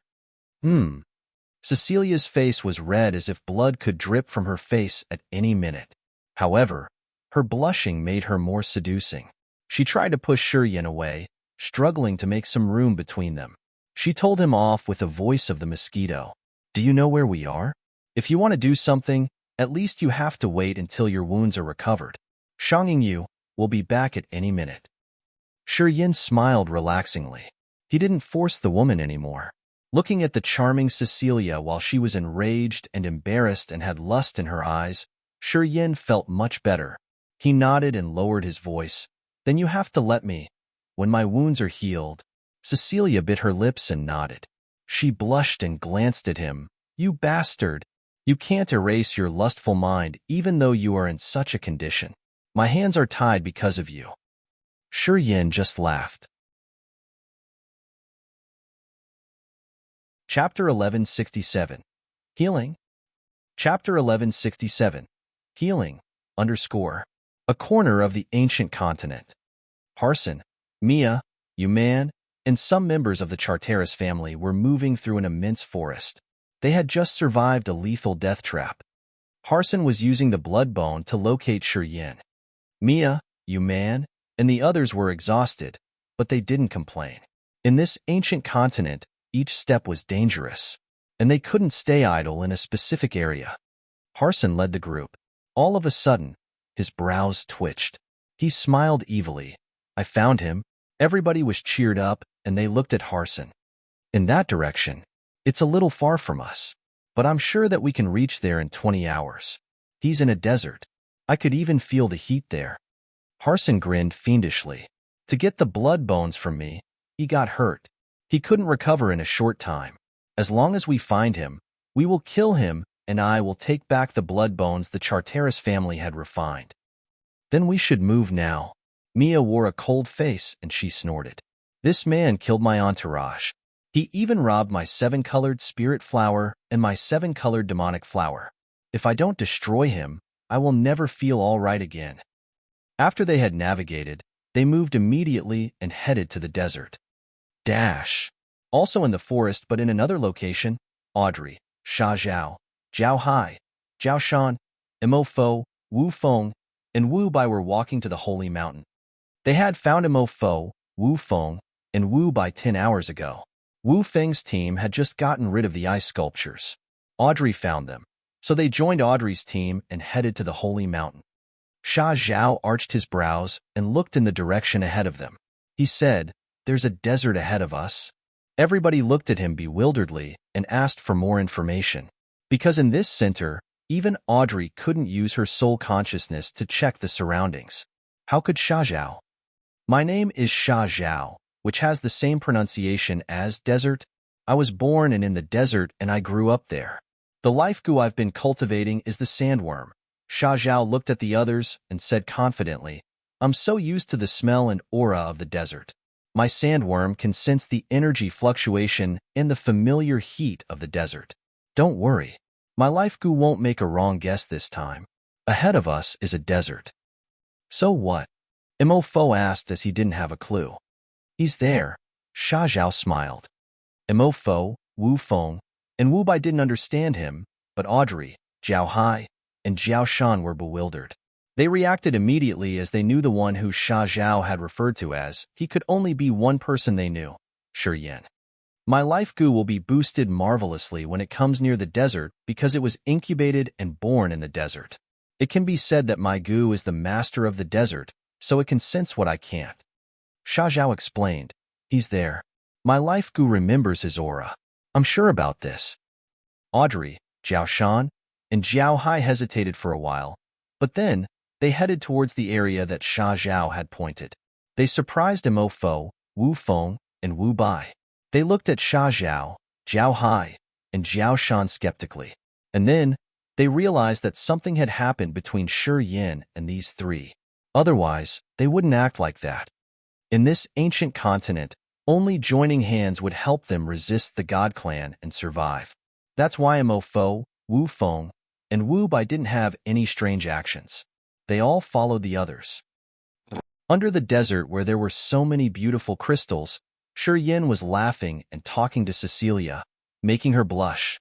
She shot him her shy glances from time to time. "Hey, look at you.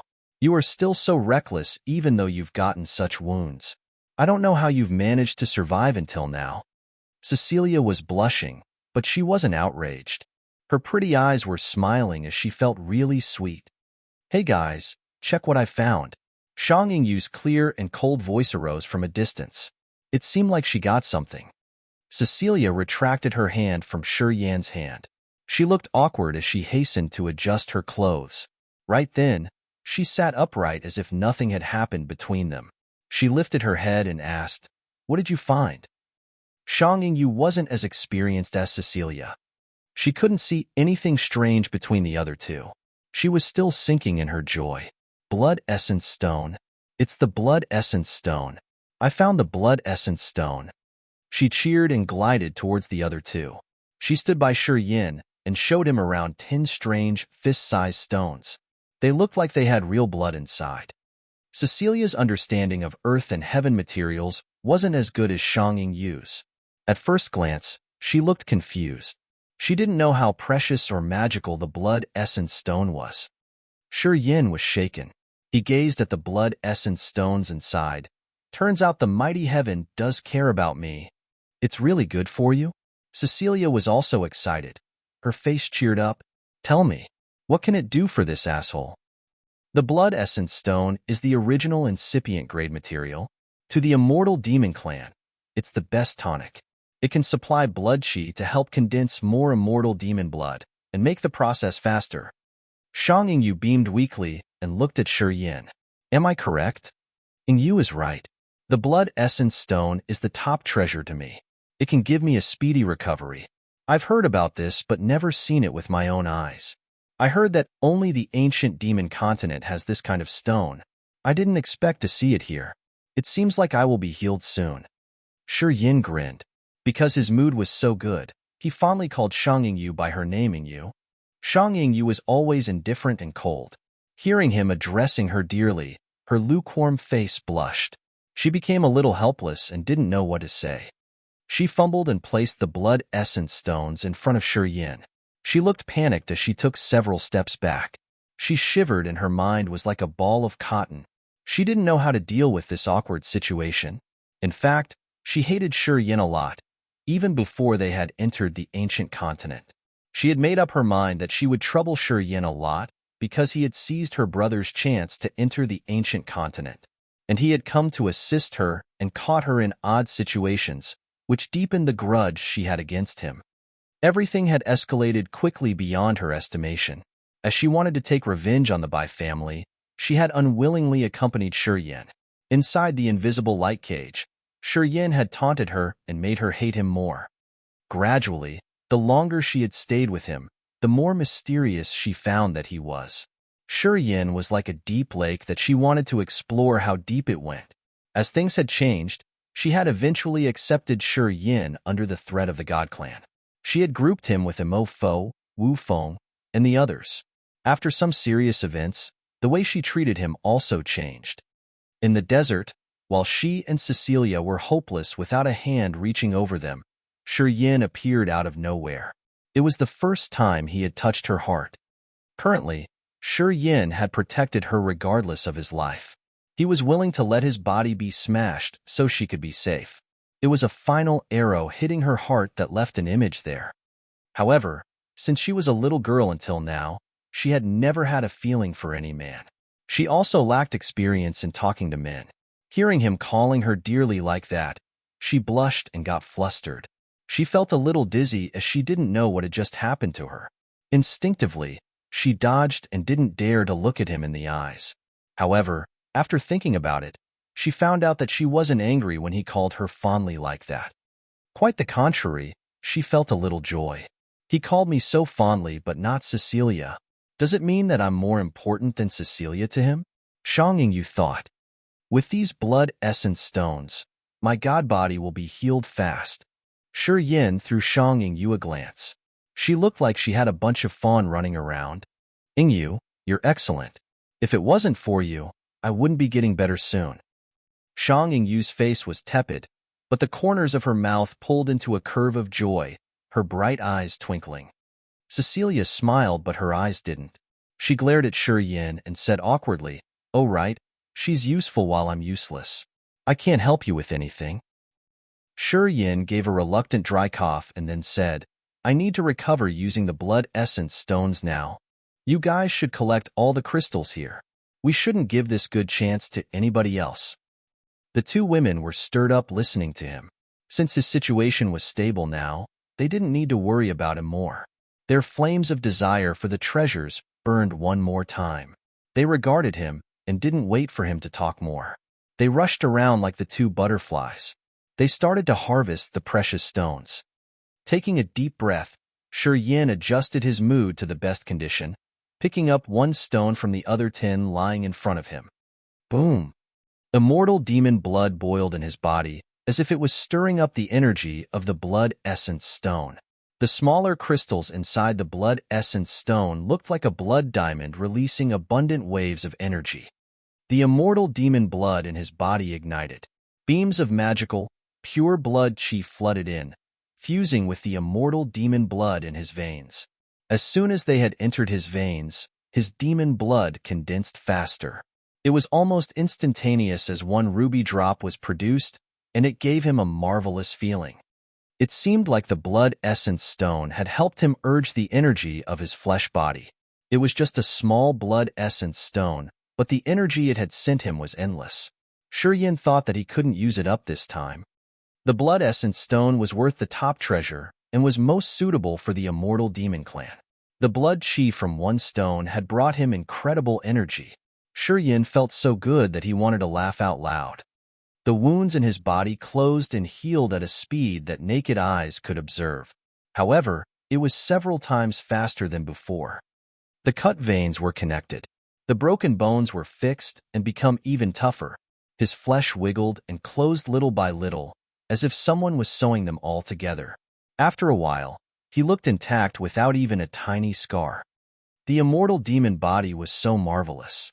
After he got the supply of energy from the stone, he knew that he would fully recover quickly with only one piece of the blood essence stone. The energy stored in this stone was way beyond his estimation. What a wonderful original incipient grade treasure. He suddenly felt grateful for Shang-Chun because he had arranged for him to enter this area. To Shi Yin, this place was a treasure. As long as he put his head in it and searched more, he would receive the best surprise of earth and heaven. Finally, Shi Yin knew why the outstanding prodigies of the God Clan and the other star areas in this cosmos had risked everything to get here. This place had things worth paying with their lives. Chapter 1168. Show the inferior face to the enemy. Chapter 1168. Show the inferior face to the enemy. It was only one piece of blood essence stone, and it was enough to provide Shi Yin with rich blood qi. It had helped him refill the immortal demon blood, and it also refined his body's containing capacity to another level. The immortal demon blood was the power generator of his immortal demon body. Filled with adequate immortal demon blood, the damages to his god body were insignificant. After the blood essence stone was used up, it became a plain stone. Shi Yan's god body was fully covered in a blood cocoon. Life energy fluctuations surged immensely inside that cocoon, and it gave people an impression of seeing something with endless vitality. Cecilia and Shang-Ying were so excited as they were collecting crystals with different characteristics. The ice soul cold crystal looked like they were condensed from frost and mist. The fire jade was as red as the most beautiful flame. The water heart crystal seemed to have real water murmuring inside. The fresh wood crystal had a wooden texture. The refined gold crystal looked like precious gold. The absolute earth crystal was transparent in a marvelous amber hue. Those were all the original incipient grade materials with the powers of 5 elements. Each of them was priceless. The two women harvested the crystals, putting them in the special containers. The piles of crystals around Shi Yin disappeared quickly. When there was no crystal around them anymore, Shang-Ying and Cecilia laughed contentedly and returned to Shi Yin. Then, they saw him shrouded inside a blood cocoon where life energy surged torrentially. "How was your harvest?" Cecilia smiled charmingly, light twinkling in her eyes. "More than 60 pieces." Shang-Ying arched her brows happily. She couldn't hide her joy. They are so huge that they take a lot of room. Luckily, I've prepared properly. Before I came here, I've thought of this. I brought many fantasy sky rings. The crystals and jades here weren't small at all, and they had similar sizes. Although the number of them wasn't more than several 100,000 pieces, dozens of original incipient grade jades sounded terrific enough. She got a huge fortune. What she had collected included the crystals of ice and thunder classes, which were so important to her cultivation. They could help her break through to incipient god realm more easily. Cecilia had focused on collecting the water heart crystal, and then the absolute earth crystal and fire jade crystal. She had dozens of them in her fantasy sky rings. Now, she was smiling to her ears. And as Shi Yan's condition was stable, they could ease their minds, chatting with each other. "Hey girl, have you had any plan for the future?" Cecilia hesitated for a while before asking softly. "We have to get out of here anyway. After that, what do you want to do with him?" She extended her hand and pointed at Shi Yin. Shang-Ying's elegant face blushed a little bit. She bit her lower lip and muttered, "I don't know. Let's see what happens then. He and my father have a connection, and he's in Agate Star area. It's not really difficult to find him." Lifting her face, she looked at Cecilia and asked, "Your star area is very far from his. How about you? What's your plan?" Cecilia beamed like a blooming flower. She soon had a plan, and she spoke frankly. "After I've arranged things in my family, I will go to Agate Star area to find him. I've made up my mind. If I go with him, my life will be more colorful." "Haha.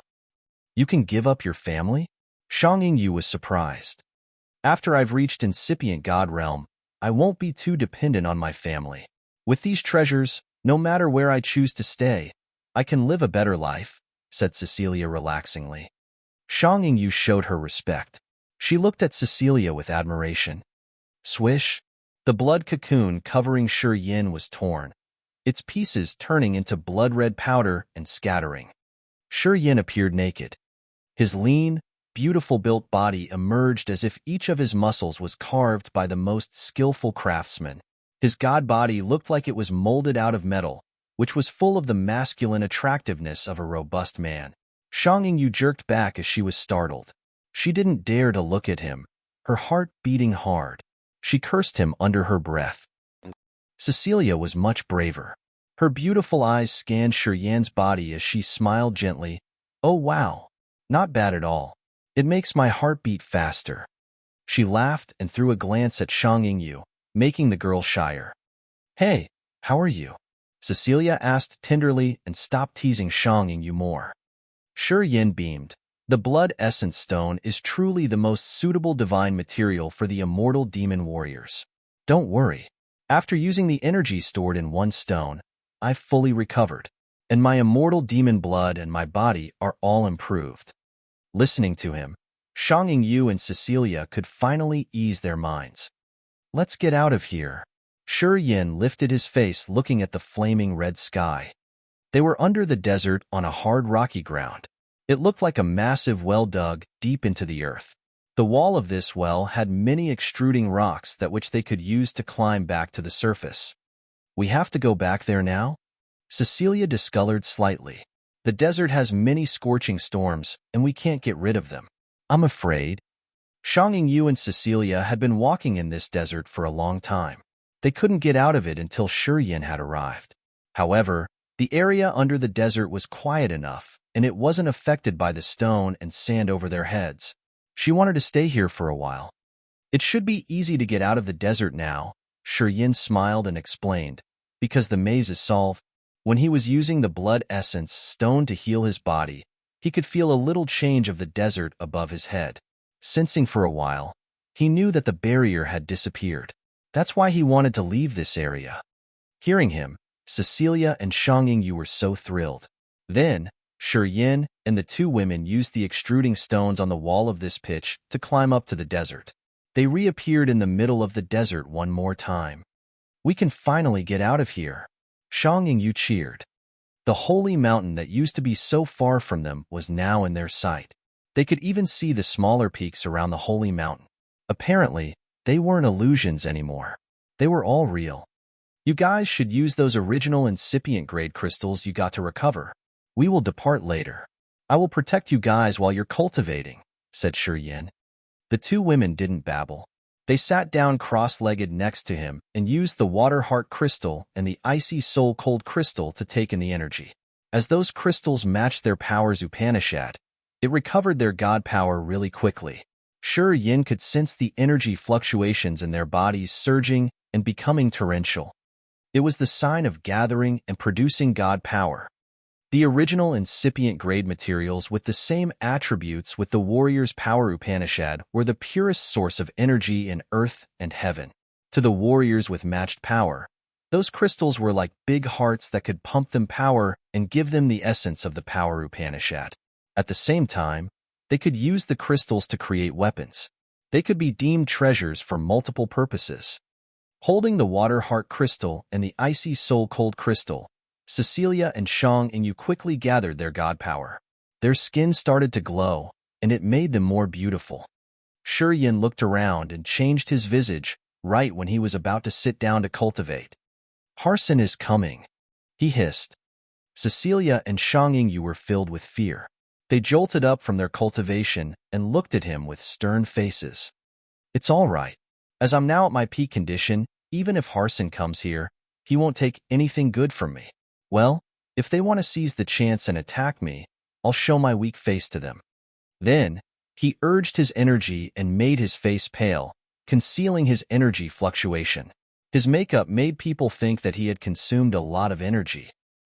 Do you know anybody else besides Harson? He is coming with the members of his Charteris family. I could sense them only. It's because of the blood bones. I'm not sure if some other people have accompanied him. Anyway, we must be cautious. Wearing a stern face, Shi Yin shouted. Don't care about too many things. You guys should seize the time and recover. Harson will come here, but not now.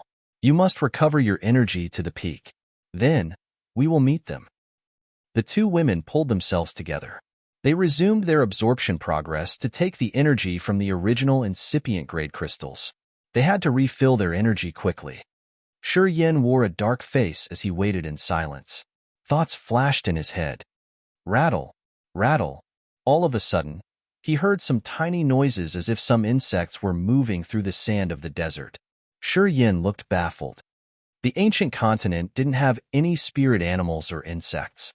It had only flowers and plants with consciousness and strange crystals. How could this desert have insects? An earthy yellow insect that looked like a scorpion made its way out of the sand. This insect had only one dull, yellow eye. It looked at Yin and sent him a soul thought. Yin, this is my life goo. I sent him to you first. We're on our way. We'll get there soon. It was Zhao's voice. Yin was surprised, and he sent his soul message. Besides you, who else is going with you?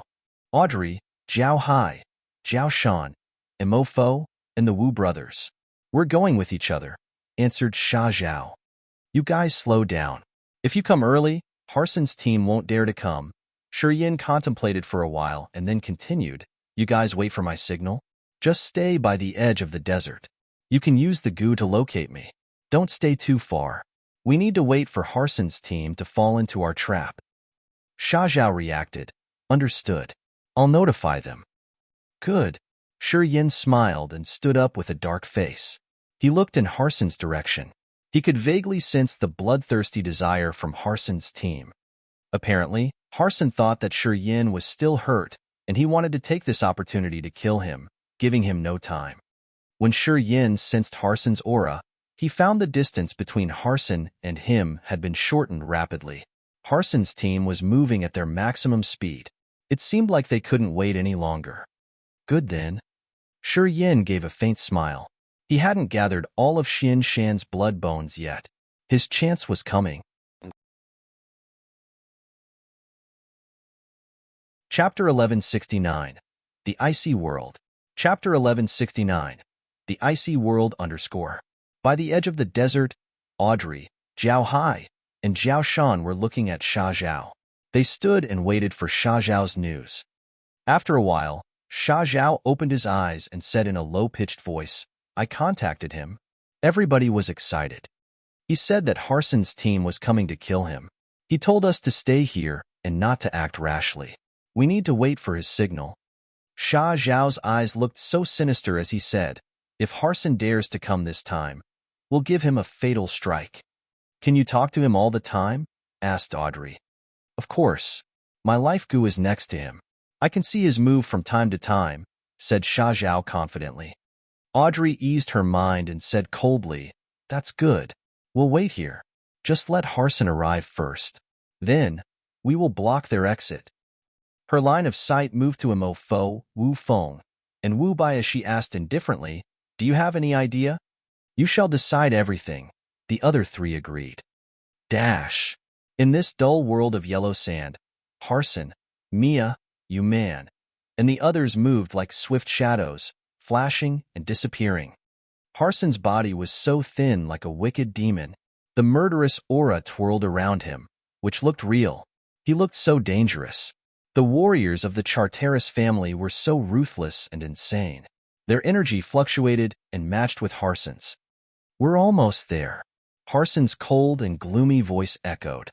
He surfed through the sand like a bunch of light. Mia's team followed him closely. Swoosh, swoosh, swoosh. Just like a rainbow descending from the sky, shadows emerged and surrounded Yin, Cecilia, and Shang Yingyu in just a blink of an eye. There were 9 of them, including Harson, his 6 warriors of the Charteris family, Mia and Yuman. Their sudden appearance had surprised Yan's team and gave them the bewildered look. Yan's face was pale and his blood chi level was low. At first glance, he seemed to have gotten hurt badly. Cecilia and Shang Yingyu looked a little better. However, they still gave people the impression that they didn't have enough energy in their bodies. It looked like they had just survived a severe battle that had already worn them out. Mia and Yuman exchanged looks. They both felt happy as they thought that Harson wasn't wrong. Yin surely looked wounded. She assumed that they had a greater chance to kill Yin this time. She became excited immediately. Be careful. He can use space power Upanishad. Mia reminded in a low voice. The center of the ancient continent isn't similar to the outer realm. He can't use the space power Upanishad to run away. Don't worry. Harson waved his hand. Looking at Yin, he grinned fiendishly. Hey, we meet again. Yeah, hello there. Yin darkened his face. He looked as if he was trying to look strong. You think you can subdue me when I'm wounded, or even kill me? Well, I don't know what kind of storm you can rise this time. Harson waved his hand, and the Charteris warriors put their hands into their stomach to draw the bones out of there little by little. Instantly, a murderous, bloodthirsty aura shot up into the sky from behind their backs like the real blood column. Harson had brought 18 warriors in total. Yin had taken 10 blood bones from them. Harson killed 2 of them to prevent Yin from taking their bones. Today, he had only 6 warriors with him. They were standing in a hexagonal formation, centering Yin's group of 3. However, they were watching Cecilia and Yu, and they didn't dare to consider Yin as their target. Harson's bony body changed. He quickly transformed into the undying god body. He looked even thinner, but the energy in his god body was rocketing. Just like him, Mia had transformed into her undying god body too. Her pretty eyes were so cold and harsh. She gazed at Yin as she said coldly, "We should calculate our debts too. Should you give me back my 7-colored demonic flower and the 7-colored spirit flower?" "Oh, I'm sorry. I used them all." Yin squinted and showed his hands. Mia's eyes shot out murderous intentions. She gave a curt nod and said, "Harson, I'm joining you." "No need." Harson shook his head and said determinedly, "I want to kill him myself. You just need to kill these 2 women for me. Do not let anyone escape." Mia frowned, cursing under her breath. However, she could do nothing but focus on Cecilia and Yu. "You can't transform to your immortal body, can you?" Harson slowly drew the blood bone in his abdomen. The evil formation carved on the bone slowly moved, releasing intimidating power, which was like the giant mouth of a wild, crazy beast. It snatched over Yin and attempted to swallow him. The sinister thoughts that could distort the soul and slow down the soul altar rolled torrentially, stirring up Yin's sea of consciousness and making him puzzled. The 6 warriors of the Charteris family cooperated closely with Harson. They grabbed the blood bones and murmured some strange, wicked incantation. They had created a blood net that could bind all creatures and snatch over Cecilia and Yu. Cecilia and Yu discolored in fright. Their soul altars suddenly trembled hard as if the blood net had shrouded them and pulled them out. They couldn't control their soul altar. Boom, boom. Massive bolts of lightning weaved in the sky. The sharp icicles jutted out of Yu's head, moving around and attempting to cut the bloody net. However, the blood net wasn't a real thing. It was like a special soul attack that was aimed at the soul and soul altar. Even though Yu's lightning and icicles were strong, they couldn't strike the blood net or cut it into pieces. Their soul altars were still shaking hard and trying to fly out of their heads. 1,000 times heavier gravity. Mia opened her jade-like hand, pressing on Cecilia and Yu from a far distance. Instantaneously, Cecilia and Yu shook as if a massive mountain was placed on their backs. They had to bend as they couldn't bear that impressive weight. Swoosh, swoosh. Their soul altars flew out of their head, and even their host souls were perceptible. The women became panic-stricken. Crack, crack, crack. Yu's eyes looked resolute when she shouted and made strange hand seals. 5 sharp icy soul-cold crystals flew out of her fantasy sky ring. They all looked like the most beautiful icicles releasing cold air that was chilly to the bone and could freeze and break everything. The icy soul-cold crystal was the original incipient material that she could use directly like the most terrific divine weapon. When it was in the hand of the warriors who cultivated ice power Upanishad like Yu, once it was urged, it could release the icy power that could freeze the entire world. Its lethality was unimaginable. Boom, boom, boom.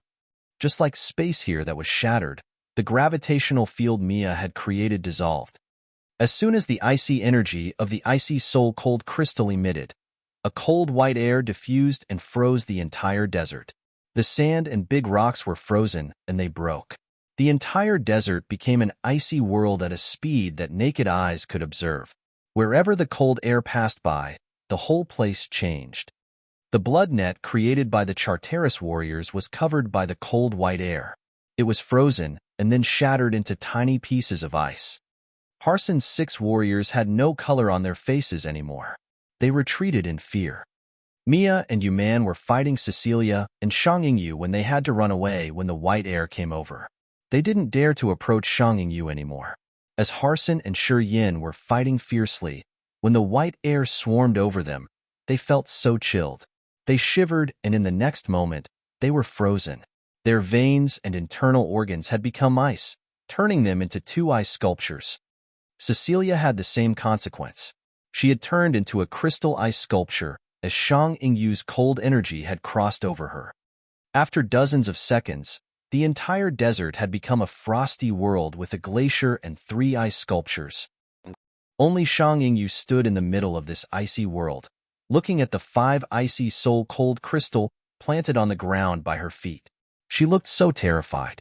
She had heard that the icy soul cold crystal was the sharp sword of the warriors who cultivated ice power Upanishad.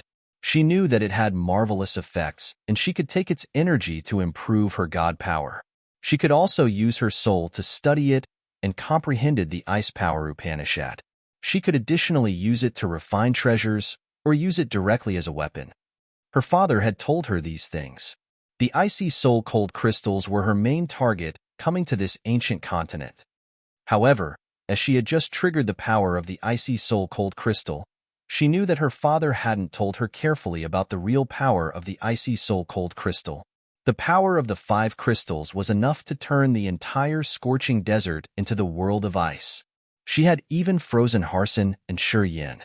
She understood that she had just released 10% or 20% energy of the crystals. If she used them all, would she be able to turn an area of tens of thousands of miles around to ice and everybody else into ice sculpture? She was panic-stricken. Shi Yin, Harson, and Cecilia were now ice sculptures.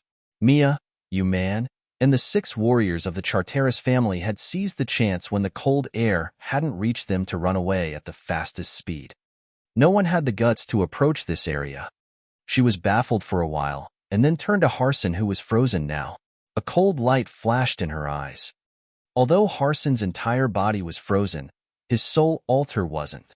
He was thinking about how to get rid of this.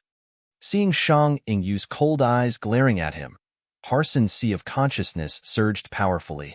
He had just urged his Charteris secret technique called Burning Purgatory to resume his energy. His energy burst off and released him from the confining ice. At the same time, a red flame burned on Shi Yan's body. The icy aura of the icy soul cold crystal intruding his body was dissolved by the power of the combined flame of the Purgatory True Flame, the Vermilion Bird True Flame, and the Earth Flame. The top young heaven flames could dissolve the power of the icy soul cold crystal. Chapter 1170. Real Competence. Chapter 1170. Real Competence, crack, crack. The ice covering Harson's terrifying god body shattered. Pieces of ice fell on the ground around his feet. As he had used the burning purgatory power Upanishad of the Charteris, his energy had rocketed. While Harson crushed the ice, Shi Yin wasn't idle. The heaven flame shrouded his body. After it washed over him, the ice was melting and the water started to drip. When the ice was melted, Shi Yan's veins were cleared, so he circulated his god power once again. It sounded like the heavy rain had poured down when Shi Yin moved his body, sending countless drops of water to the air. He had gotten rid of the ice layer shortly after. Wisps of flames were still moving around his body to prevent the icy energy from entering his body once again to seal him. He frowned and looked at Cecilia. A flame flew out of his fingertip and then started to burn the ice on Cecilia's jade-like neck. Her body, covered in ice, began to melt down like his. After her skin was warm again, she finally got rid of it. Shang Yingyu stood behind the 5 icy soul cold crystal, her soul altar spinning. She was still connected to the icy soul cold crystal. She had just used 10% or 20% of the icy soul cold crystal's power. However, this amount of power was enough to freeze Shi Yin, Harson, and Cecilia. She didn't dare to urge more power of the icy soul cold crystal. She just stood in a daze and watched Harson, Shi Yin, and Cecilia recover. So cold. Cecilia was startled. She felt her entire body and soul get chilled to the bone as if she had just got out of the ice chamber. If that small flame didn't protect her skin, the cold air could still attack her another time and freeze her. Different from Harson and Shi Yin, Cecilia cultivated water power Upanishad. The inside of her body was filled with water, which would make her get frozen more easily. She would recover slower than the others. Are you all right? Shang Yingyu paled and stopped drawing the energy of the icy soul cold crystal. Looking at this icy world, her clear voice trembled. I didn't expect the icy soul cold crystal to be so powerful. Cecilia was freaking out, and she asked her to stop. You should control it well. I can't stand it. Boom, boom, boom. All of a sudden, the broken ice around Harson's feet twirled and rolled up into the air. The sharp pieces of ice were like sharp daggers filled with evil energy. Altogether, they darted towards Shi Yin. Harson's eyes were so evil. He grinned fiendishly while his skeletal body had the energy rocketed. He made the hand seal to trigger the energy in his flesh. At that short moment, his body became even thinner. However, he looked more perilous. I want you to die. Harson smirked haughtily. Thud, thud, thud. The broken ice hit more than 10 layers of space energy above Shi Yin's head. It sounded like the nails thrusting into the wooden board. Lifting his head and looking at the sprinkle of ice attacking him, Shi Yin touched his glabella. His eyes suddenly became the vast starry sky where countless starlight dots moved out and created a halo of starlight layered over his body. You can only resist in pain like this? Harson sauntered, his face dark and gloomy. He squeezed his blood bones with both hands and sent beams of his blood into it. Savage energy fluctuated from his hands and exploded the air. The world of ice under his feet collapsed and shattered. Countless pieces of broken ice became a crazy downpour that showered Shi Yin endlessly. He had around 10 layers of space barriers, and his body was shrouded in layers of starlight. He looked like an ancient god who was protected by stars in the sky. When the ice touched him, it would explode and vanish. Harson's hands had a powerful suction force that swallowed earth and heaven energy of this place like a massive vortex. It felt like the sky was down and was flooding his palms. However, when the massive amount of energy flowed into his palms, his hands weren't ballooned with energy. Quite strangely, they dried up like ash-white claws that were really freaky to the other people. The cold, dejected, and sinister aura that shot out from Harson's dry claws had created a desolate world that tried to pull Shi Yin in. Shang Yingyu and Cecilia stood not far from Shi Yin. Under that strange space, they both had deep despair arise from their soul that would confine their souls eternally. They knew that it was an evil secret domain of Harson. Death or life by the heart, earth and heaven turn over. Shi Yin suddenly smiled and both of his hands grabbed something in the air. One hand of his was full of vitality like the source of life, while the other hand had a lot of death chi, like the scythe of death. A mountain-like death seal and a life seal emerged in the void. They then merged into one. The death and life power Upanishad was fused magically into one seal, which was glowing in a strange black and white light. It spun quickly in the air, just like the hand of demon that could destroy everything. Boom! The desolate, dead silence world released from Harson's palms was struck. It shook and sparked many beams of ash-gray light. Starlight from 9-tiered sky be the lance. Shi Yin hands moved vertically as if he wanted to draw all the stars in the sky. His arms twinkled dazzlingly with a layer of starlight. The glowing halos of the stars in the vast nothingness fell like the galaxy was descending, creating a starlight lance with the power of earth and heaven. It stabbed directly on the desolate world Harson had built. That world had cracked by the death and life seal previously. As it now received the thrusting starlight lance, it shattered and sent light dots everywhere. At first, everything expanded and shrank into a speck of light before disappearing in just a blink of an eye. Pfft! Harson spurted blood. He looked at Yin wildly and crazily. "You aren't hurt. You weren't hurt." Yin nodded nonchalantly and said earnestly, "I wasn't hurt. My power even grew. When you found me here, I was in my best condition." Then, he squinted and looked in a direction where something that looked like a scorpion made its way out of the ice and waved its tail at him. "You guys can take action now," asked Yin. The demonic insect nodded as if it was a human. Then, it swiftly dug into the ice, its aura disappearing shortly after. It was Sha Zhao's life goo, the spoiled child of the desert. Shang Yingyu's world of ice had just covered the surface of the desert. Deep under the ice was still the hot sand where the scorpion could promote its power to the most. Once it got under the sand, no one could sense it. The desert and this insect was one. "You still have some helpers?" Harson changed his visage. Looking at the sand insect get into the ground, he knew that something was going wrong. Before Yin could answer, the blood bone that Harson was holding suddenly quivered. Harson's chest had to endure a sudden attack. He closed his eyes to sense. His 6 subordinates were assaulted. The hiding enemies seemed to not be far from them. They were the eyes that had been watching them silently.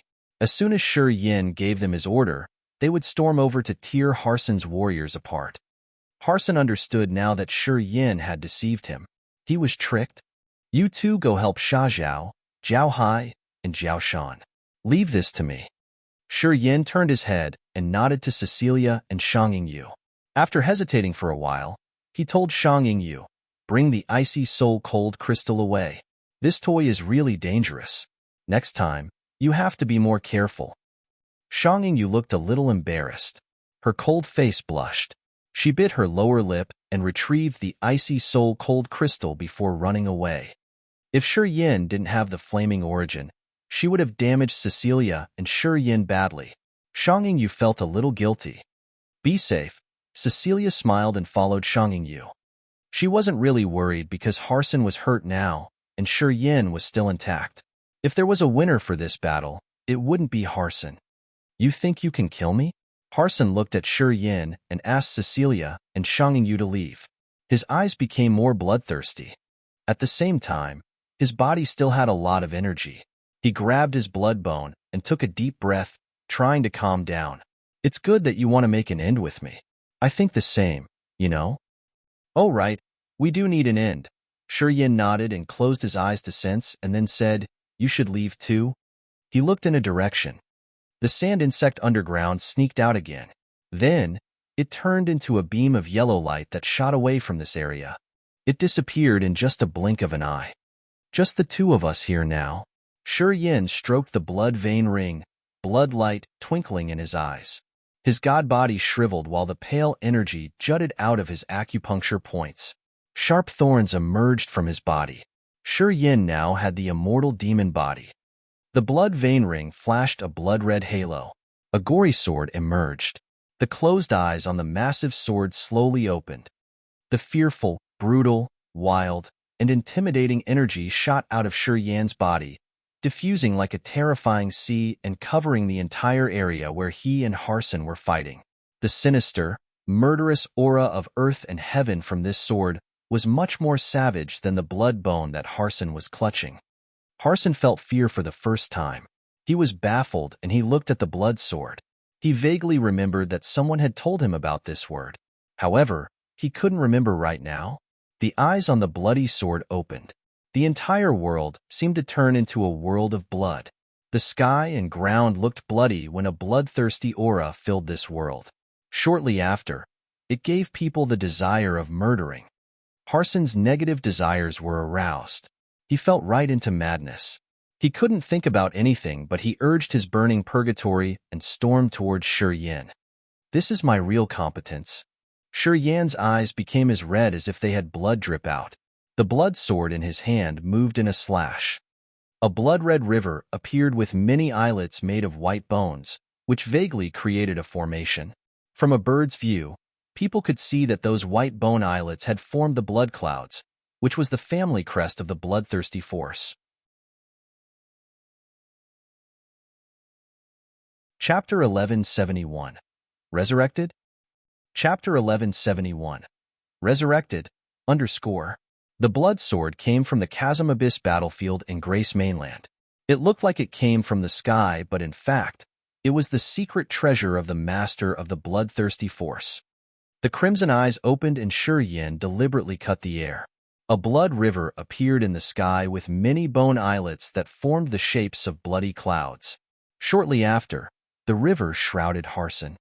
Harson continued to burn his soul and flesh, squeezing his blood bone. The energy in the blood bone shot out like a rainbow and streamed. However, no matter how Harson tried to wiggle, the energy from his blood bone couldn't pierce through the blood river. And at the same time, the blood river had absorbed part of his energy. Harson rapidly drew his god power to an intimidating level of an incipient god realm warrior. The energy in his flesh body was so earth-shaking that it had created a magnetic energy storm. It could crush everything. He wanted to use that storm to resist the blood river. The white bone islets that looked like white clouds in the river seemed to be the source of evil things in this world. They connected with Shi Yan's acupuncture points and made him full of negative energy. A deadly thought of destroying every creature suddenly flooded the entire area. Harson had the power as strong as Shi Yan's, and because of the blood bone, his power somehow connected to Shi Yan. However, when Shi Yan took out the blood sword, Harson's god power and power Upanishad were subdued. Also, he felt so begrudging as if he was restrained. He continuously burned his blood, flesh, and soul to raise more energy. This burning had drained his chi, spirit, and soul gradually and changed his life magnetic field. However, his energy was still increasing. Shi Yan held the bloody sword in his hand, his soul altar slowly spinning. The deadly aura from his body could draw the aura of anything else into him. The more he fought, the stronger he became. When he swung the blood sword, his god power gushed out and created another blood river, making a cross in the sky. The crossing point of this point was above Harson's head. The blood light dripped as if it was the real viscous blood. Harson's undying god body couldn't resist this attack. When the blood light dropped down, explosions and breaking sounds echoed. Harson's bones exploded. His body became weak. Although his energy was still abundant, he looked helpless. Shi Yan had used all of his power and mobilized the most brutal death power Upanishad, his immortal demon body and the rampage to strike the other. He didn't retain anything. That's how he had reluctantly gained the upper hand. It was because Harson had underestimated Shi Yan and gave Shi Yan the chance to hurt him with the Death and Life Seal and the Starlight Lance. If Shi Yan didn't use the blood sword, he could only get the slightest advantage. Harson was the rare expert Shi Yan had ever met. He was the extreme kind that could insanely hurt his body and soul to attack the others. He made Shi Yan discolored in fright. Shi Yan had to gather all of his energy to attempt to kill him here. By the edge of the desert, Audrey, Jiao Hai, Jiao Shan, Mo Fo, Wu Feng, Wu Bai, and Sha Zhao were joining hands to fight Mia and the God Clan's warriors. Cecilia and Shang Yu came as they were not far from them. They joined the battle and tried to kill Mia and Yuman. All of a sudden, Audrey felt a vibe in her heart. She couldn't help but lift her head to look at the center of the desert. Jiao Shan, Mo Fo, and the others could also recognize something. Even Cecilia and Shang Yu halted while heading toward them. They all looked in the direction where Shi Yan and Harson were fighting. The sky was scarily red as if it was painted with fresh blood. A flow of savage, bloodthirsty aura shot out grumblingly from the desert. This kind of intimidating energy made Audrey shiver. She looked aghast indeed. Jiao Shan, Sha Zhao, and Wu Feng were pale and they shivered. They had sensed a terrifying pressure from deep inside the desert. It was like a giant demon in the ancient time had just woken up. They faced the sky and roared. They had a desperate, dispirited feeling that made them want to bow. So intimidating. Audrey's breast heaved as she was taking deep breaths. Her exquisite face was filled with fright.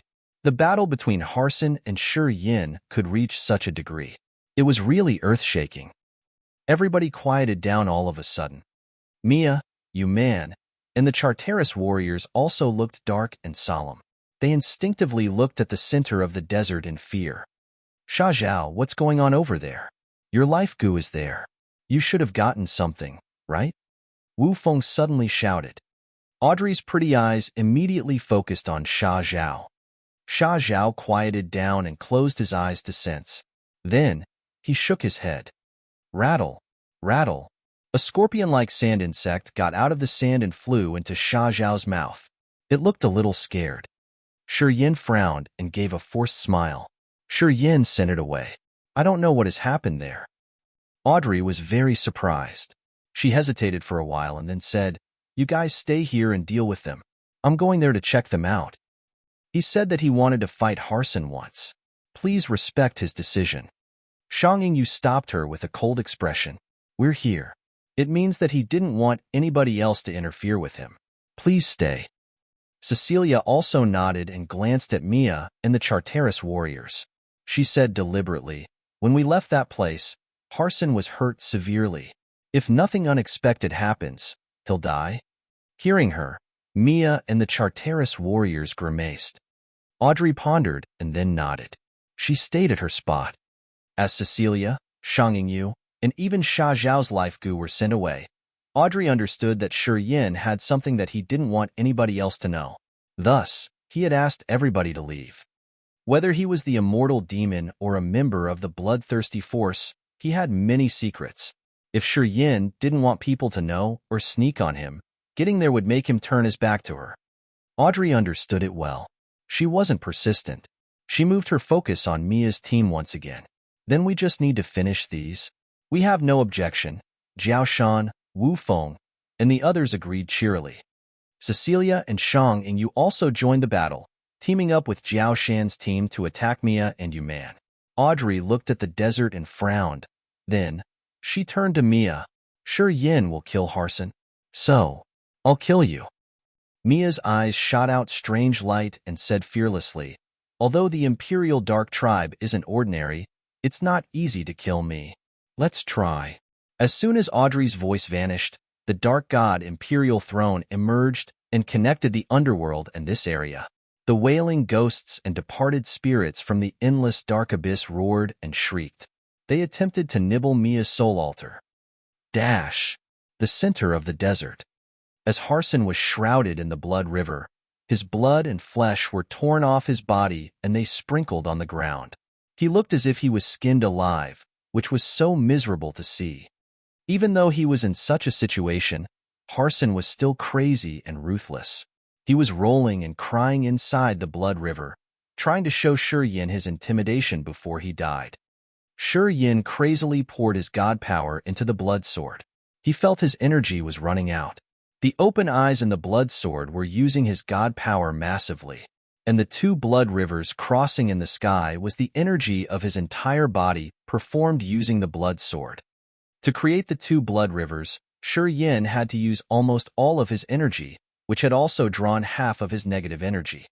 Since he had come to this world, he had never endured such a terrible battle. Harson's strength was beyond his estimation. If his power Upanishad couldn't subdue Harson, and if he didn't have terrifying tricks, it would be impossible to make Harson this helter-skelter. He knew that Harson was now a lamp running out of oil. He didn't dare to approach Harson as he was afraid that Harson would commit suicide and drag him altogether. Shi Yin didn't care how cruel and terrible Harson's roaring and cursing was. He just stayed deep inside the blood river and held the sword, pumping more energy to wear Harson out little by little. He didn't look at Harson either. Gradually, Harson's painful screeching faded out and disappeared. After a moment later, Shi Yin couldn't sense the life energy fluctuation from Harson anymore. He changed his power Upanishad, retrieving the blood sword and the two blood rivers. Thud, thud. Harson fell from the sky and landed on the ice that was scattered on the ground. He looked like a gory skeleton. Walking to Harson, Shi Yin could see his internal organs, but there was no fluctuation of life energy. Yin knitted his brows tightly.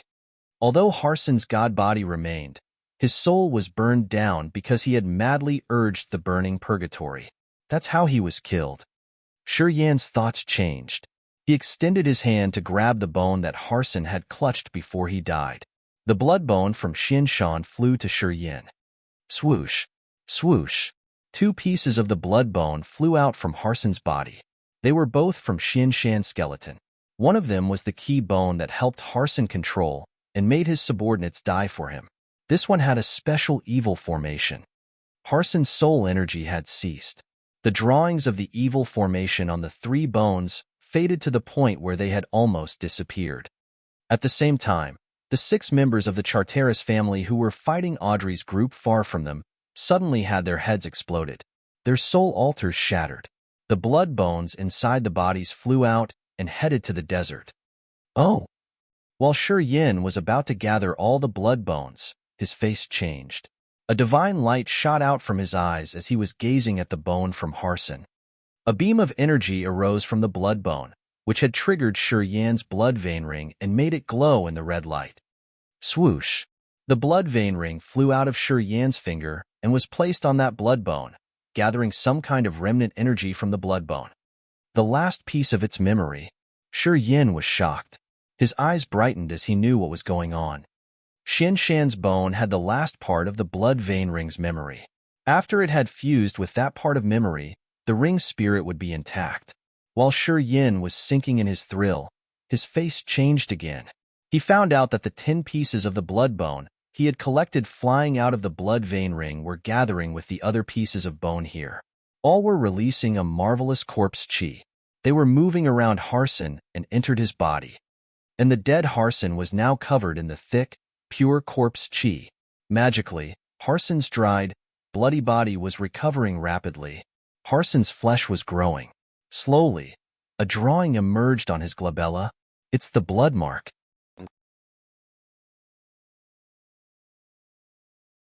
Chapter 1172. Harson's Riddle. Chapter 1172. Harson's Riddle. Sir. All 19 bones of Shan were releasing the pure corpse chi and winding around Harson. Harson's skeletal body grew the flesh once again. His veins were connected and reviving him at a speed that naked eyes could observe. Gradually, the blood bones exploded and turned into a bone powder that got into Harson's flesh, bones, and veins and became part of his. A mark slowly became visible in Harson's glabella. Yin was dumbstruck. The blood vein ring was also carving that mark on Harson's forehead. The blood vein ring rolled around. Red beams flashed like a spotlight, shining on Harson's glabella that carved the mark of the cluster of blood clouds there. Harson was dead. His god body was pale and dry like a weathered corpse, which looked scary indeed. As soon as the blood bones that came from Shan exploded, it turned into powder and entered Harson's god body. The blood mark emerged at his glabella. The corpse chi winding around Harson made his soul altar fluctuate with strange energy when pieces of his scattered soul were wrapped by the blood mark. They all gathered one more time. Swoosh! When the blood cloud mark appeared on Harson's forehead, the blood vein ring flew back to Yan's hand. After a long moment of silence, it started to talk to Yan. This young man has learned the essence of death many years ago from Shan's bones. He's like Shan's successor. Yan was astounded. He stood baffled for a while before he could ask the ring's spirit, "What's going on?" My memory was divided into 3 parts. Lao Luo, He, and Shan kept them respectively. They would use the memory to search the successor of Bloodthirsty. Lao Luo came to Grace Mainland to use his supernatural power to bend nature's principles and bring you here and let you receive the main inheritance of the Bloodthirsty force.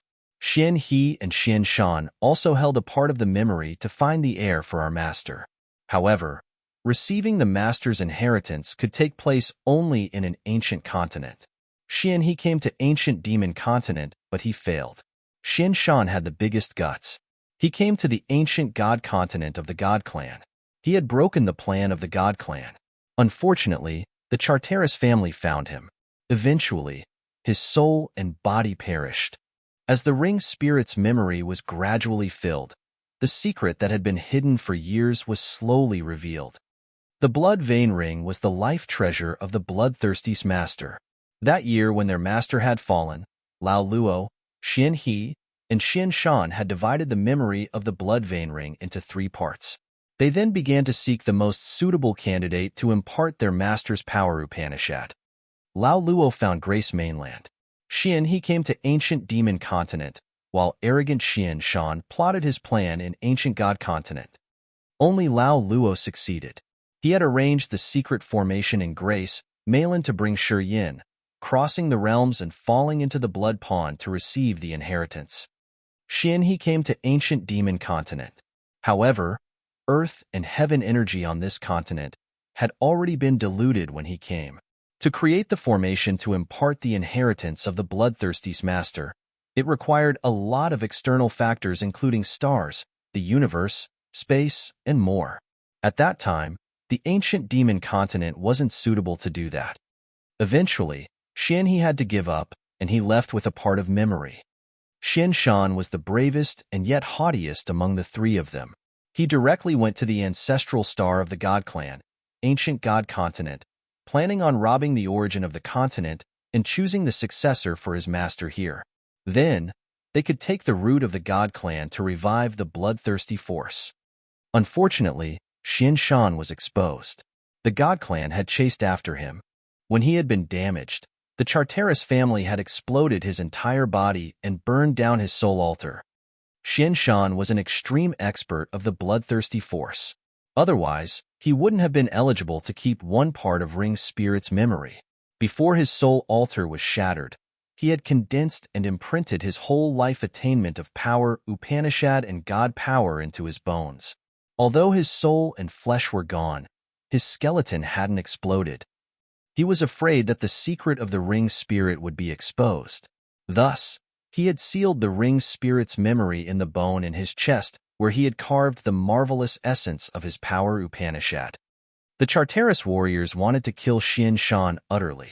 However, no matter how hard they had tried with many experts joining this operation, they couldn't burn Xian Shan's skeleton into ashes. It scared and surprised the Charteris family a lot. Eventually, an excellent blacksmith of the Charteris family had come up with an idea. They would use Xian Shan's skeleton to force the divine weapon and carve the wicked, exclusive formation of their family. That way they could make Xian Shan's skeleton a sharp divine weapon in their family. His proposal was approved. They immediately gathered the team to collect the strange and precious materials from the big star areas to refine the skeleton and make it tougher and become unbreakable. The Charteris family had spent several hundred years to make Xian Shan's skeleton a new divine weapon. However, after they had completed this secret treasure, none of the Charteris warriors could control it. At this point, they thought that there were some mistakes during their forging process that made this weapon dysfunctional. The weapon made of Xian Shan's skeleton eventually became forgotten, and the skeleton lied under layers of dust in the vault of the family. Until Harson passed by the vault. When Harson was young, he wasn't really talented. In the Charteris family, he was just a normal warrior and a chicken one. The precursors of the family had often treated him like trash. When Harson had his grow-up ceremony, together with many other brothers and sisters, he was allowed to enter the family's vault to choose a secret treasure. Not one of this bunch of young men and women had laid their eyes on Xian Shan's skeleton, which was an ironic joke whenever people mentioned this weapon of the Charteris. Spiritless, timid Harson wasn't strong enough to compete for the other treasures with his brothers and sisters. Consequently, they had taken all the good treasures and left Harson a very little choice.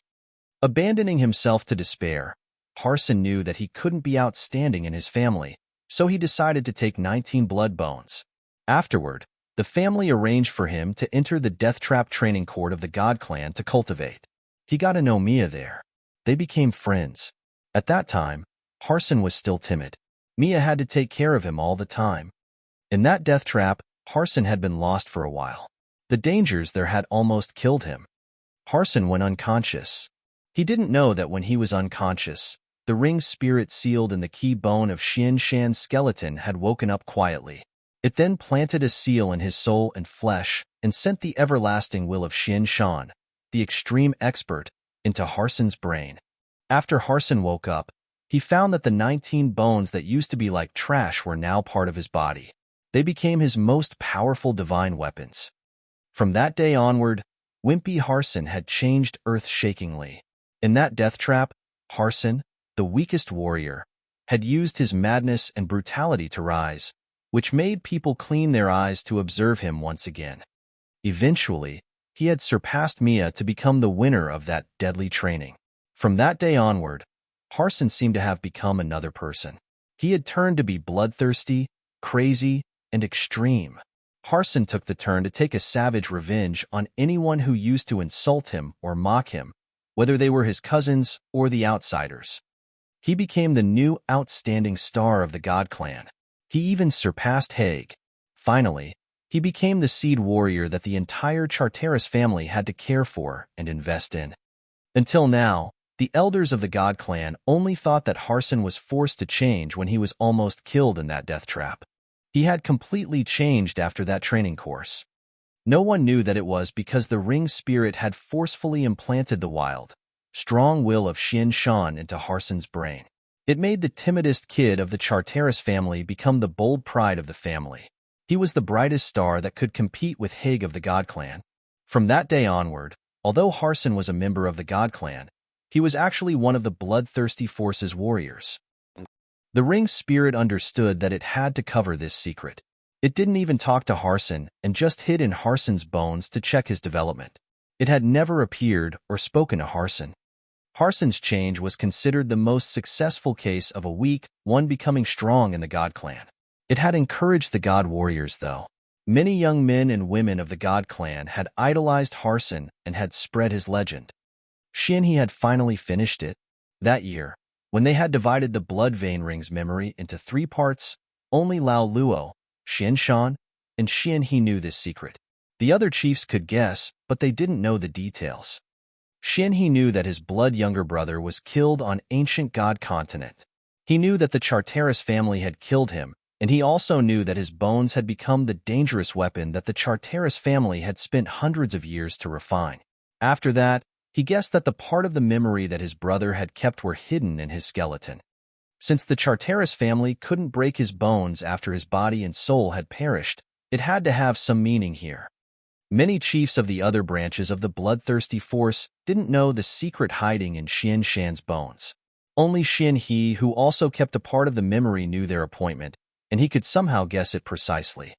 Many years later, Harson's story of a wimpy kid who became the most shining star of the God Clan had spread wide. His bloodthirsty, mad, savage characteristics were admired by the Charteris warriors. Although the Charteris family had covered the fact that Harson kept Xian Shan's bones, when Xian heard about this and connected it to the image of the timid Harson, he understood it almost immediately. The insane, bloodthirsty, savage, and manic features of Harson's new personality was a version of Xian Shan's personality, his brother. As the blood older brother of Xian Shan, of course, Xian knew what sort of man his brother was. If he didn't mind Harson's God Clan's origin, he was the exact copy of Xian Shan, his brother. In Xian's heart, the death of his brother was what he had regretted the most in his life. Later on, Xian had considered Harson's change as his brother's resurrection. However, the only thing that had weighed Xian's heart was that Harson thought that he was a member of the Charteris, and that he had to consider the God Clan's welfare the most important thing. After Shi Yin had appeared, Xian knew that Lao Luo had successfully done what he and his brother couldn't. Using his own channel to return the ring spirit's memory he had kept to Shi Yin, he then contacted Chief Frederick, the one who cultivated corpse power of the bloodthirsty force, to arrange for Shi Yin to enter Desolate. Because Xian knew that Harson had the third part of the ring spirit in his bone, and the blood bones of Harson had the energy fluctuation of Xian Shan's power Upanishad, he knew that Shi Yin and Harson would fight. As Shi Yin had the bloody sword and shield of the master of the bloodthirsty force together with his devouring power Upanishad, when he used the blood sword or the shield, he could subdue Harson's power Upanishad. After that, he could defeat the man easily to collect the last part of the ring spirit's memory, which had trained Harson. Only the blood vein ring could carve the crest of the bloodthirsty force for Harson. Everything had developed as he had planned. Xianhe's plan had not even a tiny flaw. Chapter 1173. Who You Used to Be. Chapter 1173. Who You Used to Be, _ Xian Shan's blood bones turned into bone powder and entered Harson's god body. Harson's broken soul was gathered slowly. Corpse chi swirled around him and gave people a desperate, scary feeling. It was like a corpse or a dead person slowly waking up. Taking things seriously, after the training in the God Clan's death trap that year, Harson wasn't pure anymore. His soul has been fused with Xian Shan's, and it gave Harson the purest strong will. He and Xian Shan's wild fixation have fused.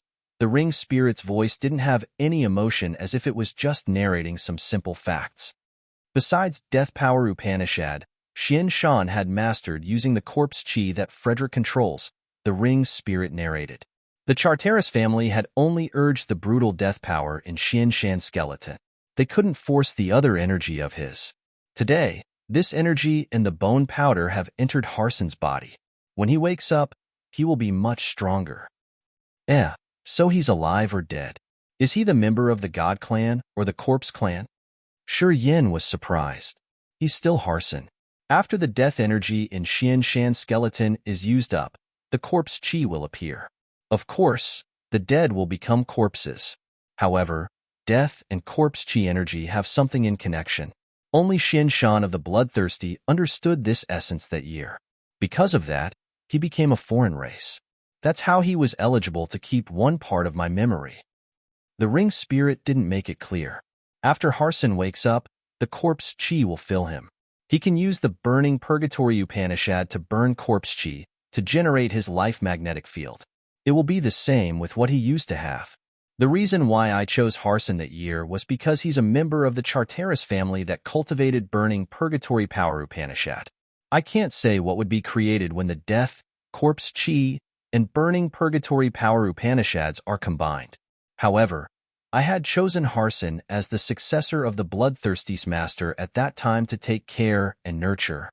The eye that the ring spirit had mentioned was the third party of the ring's memory staying in Harson's blood bone.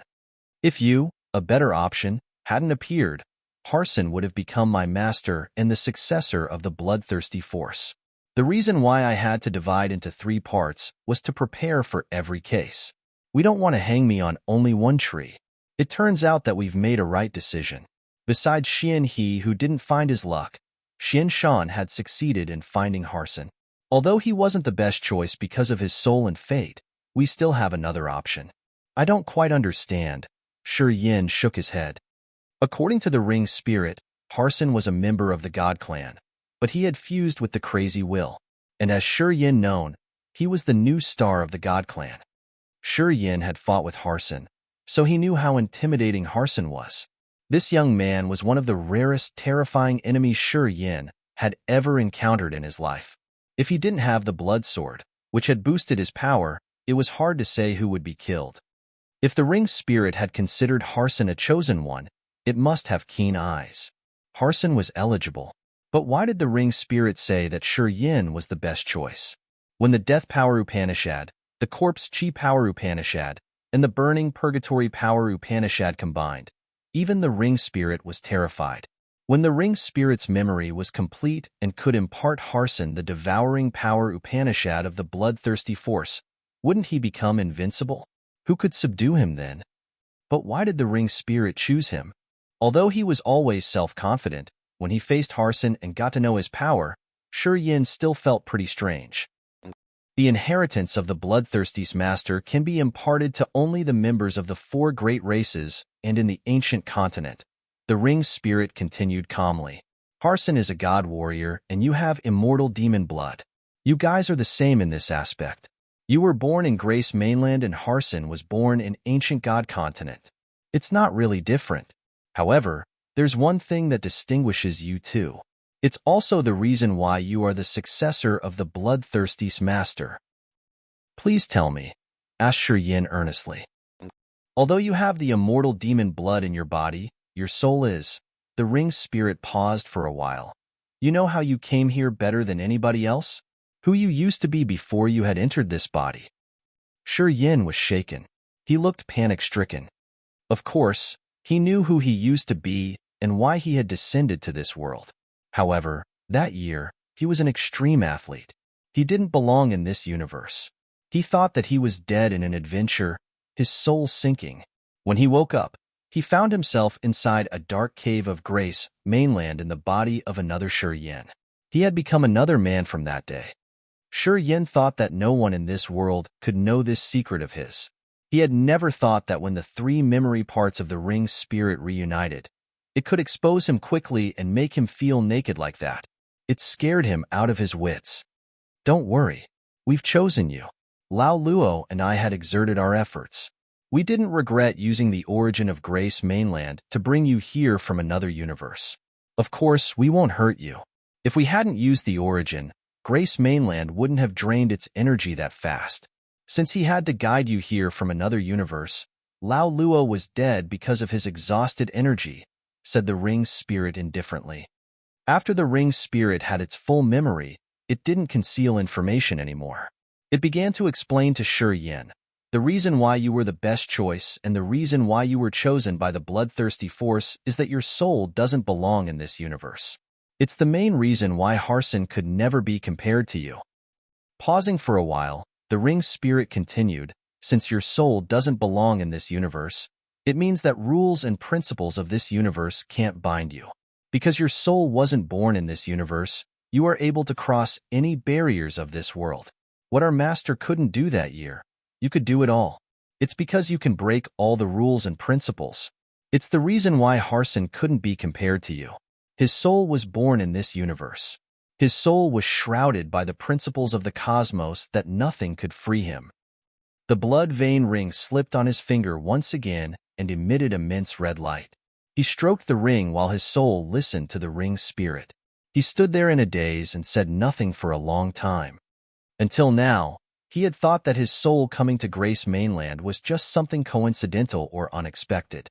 Today, he had finally figured out that the ring's spirit and Lao Luo had used the power of Grace Mainland's origin to activate something that he would never be able to understand to bring him into the body of a warrior who belonged to one of the four great races, the one with the immortal demon blood. None of these was coincidental. Someone had plotted for this. Everything was planned. Sure Yin was so astounded. My memory hasn't fully combined yet. I need more time. I'll be idle for the time being. After you get into Desolate, I'll tell you what to do. The ring spirit's voice faded away. You don't need to care about Harson. The mark on his head will fade away. It will tell him what has happened.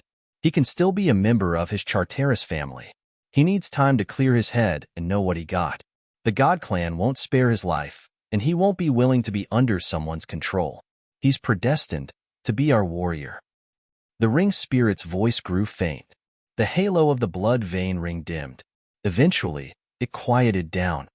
Oddly enough, the corpse chi in Harson's body was burning. After the corpse chi burned, it changed and generated vitality in his body, giving people the feeling of something becoming robust once again. As Sure Yin knew death and life power Upanishad, he knew it could change. Although Harson didn't know life power Upanishad, his burning purgatory power Upanishad had the magical power of burning the soul to generate energy and vice versa as well. It could burn the death energy to produce vitality. No wonder why the ring spirit said that it didn't know how powerful Harson's power could be when his three powers Upanishads could fuse altogether. We couldn't use the normal standard to assess this man. That year, when Xian Shan had cultivated his death and corpse chi power Upanishads to a profound level and decoded the connection between the two powers, he had become a new race of the bloodthirsty force. That was how he was eligible to receive a part of the ring spirit's memory. Today, with the burning purgatory power Upanishad from the God Clan, no one knew to what height Harson could reach in the future. Luckily, his soul didn't belong to this cosmos. In the future, he could tear all the principles and rules that had bound creatures here. Without this advantage, perhaps Harson would have been the chosen one and the ring spirit's best option. Looking at Harson reviving, Sure Yin frowned. He knew that it would be awkward when Harson woke up and saw him here.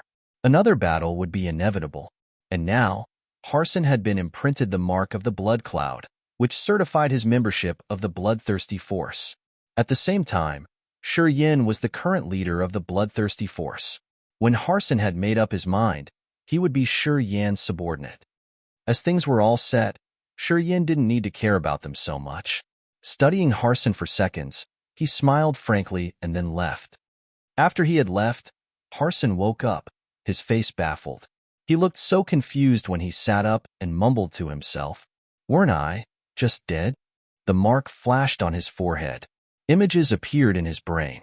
Death power, Upanishad inheritance, corpse chi flowing like a stream. All the memories flooded his soul altar like a rushing river. The two powers Upanishad that had been existing vaguely in his soul altar for a long time became clear. Many magical things he had touched before in his dreams were now visible in front of him. Harson gradually understood it. He sat in silence for a long time before clutching his head and screaming in pain. "No, impossible. It shouldn't be like that." Harson cried and screamed pitifully, tearing his skin and hair. He looked like a howling beast that wailed as he wanted to eliminate the death power and corpse chi in his soul altar. He wanted to wash the power in Xinshan's bones.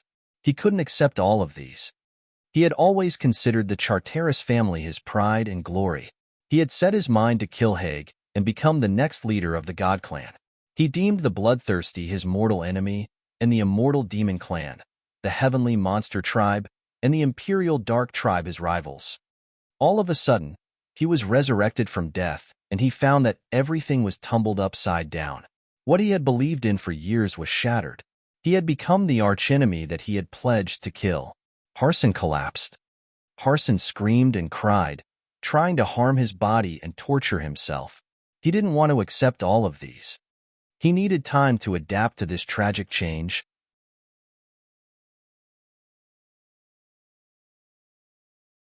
Chapter 1174. The Remains of the Holy Beast White Tiger. Chapter 1174. The Remains of the Holy Beast White Tiger. By the border of the desert, the 6 warriors of the Charteris family had their soul altars shatter all of a sudden. They died tragically, which put a stop on their bloody battle. Mia and Yuman didn't think anything, and they ran away at their max speed immediately. Mia understood that unless Harson had encountered something terrible, his warriors wouldn't perish abruptly like that. Mia and Yuman were wise enough to run away right after that. Sha Zhao, Imofo, and Shanging Yu wanted to chase after them, but Audrey raised her hand to stop them. No need to pursue them. Haig is near. Imofo and Wu Feng were surprised. They became thrilled. "We can kill them all together." Audrey shot them a cold look and said indifferently, "Haig gathered more warriors than we did. If you think you can destroy him, just go there and check yourself." Sha Zhao, Imofo, and the others looked frightened. They waved their hands reluctantly and didn't want to insist on this. "Are you kidding us?" Haig was the strongest of his generation in the God Clan. He was even stronger than Harson, and he had a lot of warriors going with him. Without Audrey's support, how could they dare to take risks? "Didn't you say that your soul consciousness couldn't sense this area?" asked Cecilia in confuse. Audrey was still cold and calm. She said simply, "Too close. We can still feel each other." The battle between Shi Yin and Harson had stirred up the energy in the center of the desert, which has changed the earth and heaven's principles out there. Many warriors were attracted to them. Haig wasn't an exception. "Should we prepare to engage in a battle with them?" asked Sha Zhao. Audrey shook her head. "I think that we shouldn't. Haig's team isn't very different from us. Before we reach the Holy Mountain, he won't spend energy in vain. Unless his team is stronger than us, he won't come to us proactively. I know this man. He's very cautious. He won't be wild and rash like Harson." Did Shi Yin win? Wu Feng's eyes looked strange. "As we can see that the 6 warriors of Harson's team had died all of a sudden, I think Harson is now in big trouble. Otherwise, it wouldn't be that fast." Everybody thought the same. Harson was the hope of the Charteris family. His power Upanishad is refined, and he's brutal and crazy. He's the only warrior of the God Clan who can face Haig directly. I didn't expect that Shi Yin could defeat him. It's a big surprise, though. Sha Zhao seemed to admire the other a lot. Cecilia and Shang Yingyu had waves of happy light ripple from their eyes. Their hearts had many vibes as if they could share his glory. Audrey was astounded. She was a little shocked knowing how strong the immortal demon clan was. "Here he comes," Audrey hissed. Everybody focused and waited. Shortly after, a shadow approached and appeared in their sights at a normal speed. He pitched his voice. "Are you all right?" It was Yin. Everybody else smiled and jabbered. "Where's Harson? Did you kill him? Are you hurt?" All of them cared about Harson's situation, since he was the sharpest weapon of the God Clan, who was the big fear in their heart. This included Audrey. People's fear for Harson was bigger and deeper than what they had for Haig. This was because Haig was a sane man, and he could reason like a normal people, while Harson was a bloodthirsty mad dog that no one dared to touch. No one wanted to taste his sharp, spear-like madness. Harson is still alive. I haven't defeated him yet. However, his god body has some problems. He ran away. Yin had something made up already. He said with his jaw clenched, "The burning purgatory power Upanishad of the Charteris family is really terrifying." Harson's power seemed to be able to increase unlimitedly. If his soul and body could endure it, I think that I would be the one who had to run away. Hearing him, people changed their visage. Harson is still alive. They couldn't help but yell. Seems like Harson's damages were significant and his body couldn't bear it. Thus, he had killed his 6 subordinates to supply energy to him. He seized the chance and then ran away. He's going to come for you to take revenge later. Audrey drilled her look into Yin. It's enough for you to be proud. After Harson grew up, he has been experiencing countless big and small battles. He has left his mad reputation in the big star areas.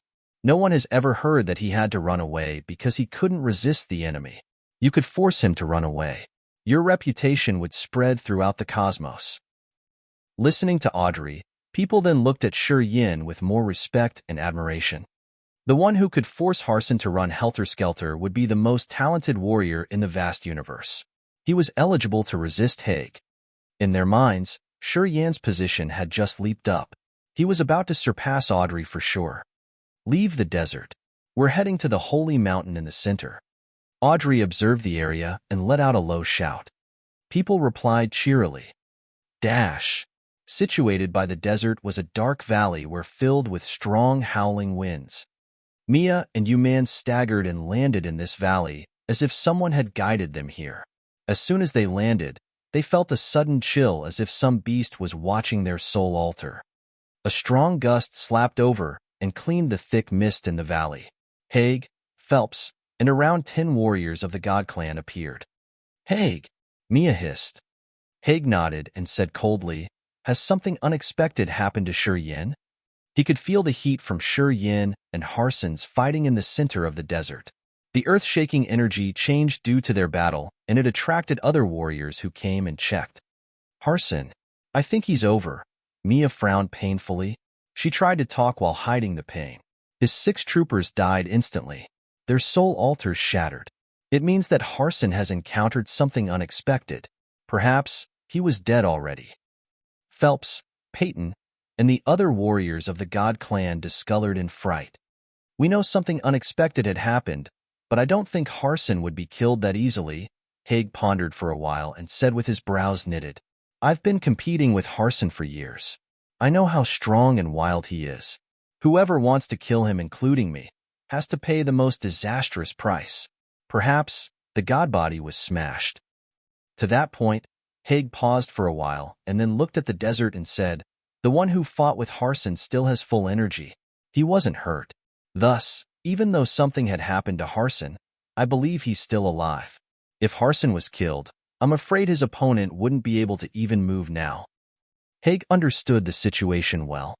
After years of fighting with Harson, Haig knew clearly how terrific Harson was. He knew that Harson's most fierce feature was that no one would return intact from the battle where Harson had to die. The fact that Yin was safe and sound helped Haig confirm that Harson was still alive. However, his condition wasn't really good. "We should go there to rescue Harson," Mia proposed, her face stern and her eyes begging. Haig looked unconcerned. "They aren't weaker than us. If we go there, both sides will bear losses. It's not my style. The wisest thing to do now is to gather our people. We should try to kill the enemies on the way and try our best to destroy them to reduce our loss. Haig explained his plan. Phelps and the others nodded. Apparently, they had considered Haig their leader. No one batted an eye on Harson's story. Mia sighed discreetly. After she could confirm that Harson was all right, she wasn't so persistent. She agreed to Haig's plan too. They are heading to the Holy Mountain too. We should hurry up. Haig waved his hand and smiled at Mia. I got many good things to help you increase your power a little bit. Desolate is a rich land. If you notice, you will find treasures everywhere. Mia cheered up. Dash. From a bird's view, people could see many small dots like a colony of ants heading to the Holy Mountain in the center. Yin, Audrey, and their warriors gathered on one side while Haig, Phelps, and Mia took their warriors and walked on the other trail. The two teams weren't close or too far from each other. However, it was impossible to use the soul consciousness to sense them.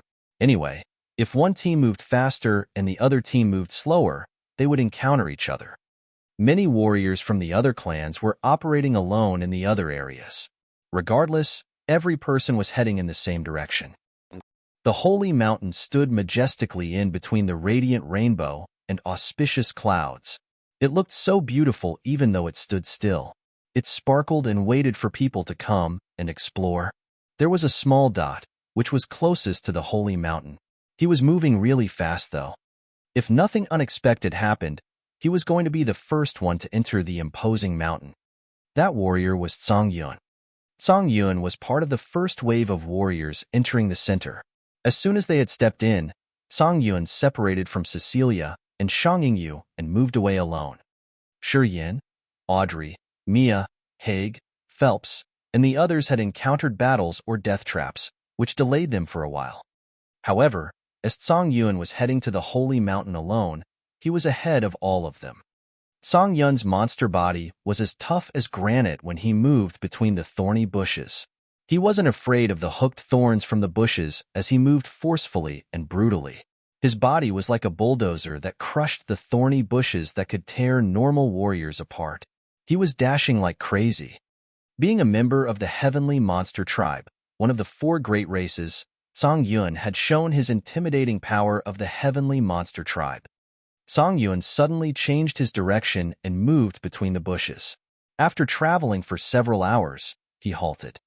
A mountain range that had the shape of a roaring tiger appeared in front of Songyun. This mountain range wasn't as majestic as the Holy Mountain. The brown-gray rock was built in the shape of a tiger that roared at the sky. It looked lively, and it gave people a terrifying impression. Songyun reached the foot of the mountain and then thrust his arm into the rock flange. The sea of energy in his arm gushed out tremendously. Crack, crack, crack. The mountain range exploded. Big rocks fell and shattered in the mountain stream. A massive crystal-white skeleton emerged inside the mountain range, which had the shape of a robust tiger. The holy beast white tiger. Songyun mumbled. His eyes glowed with a magical halo as he was tenderly stroking the white jade claws of the huge tiger skeleton. He was trying to sense something.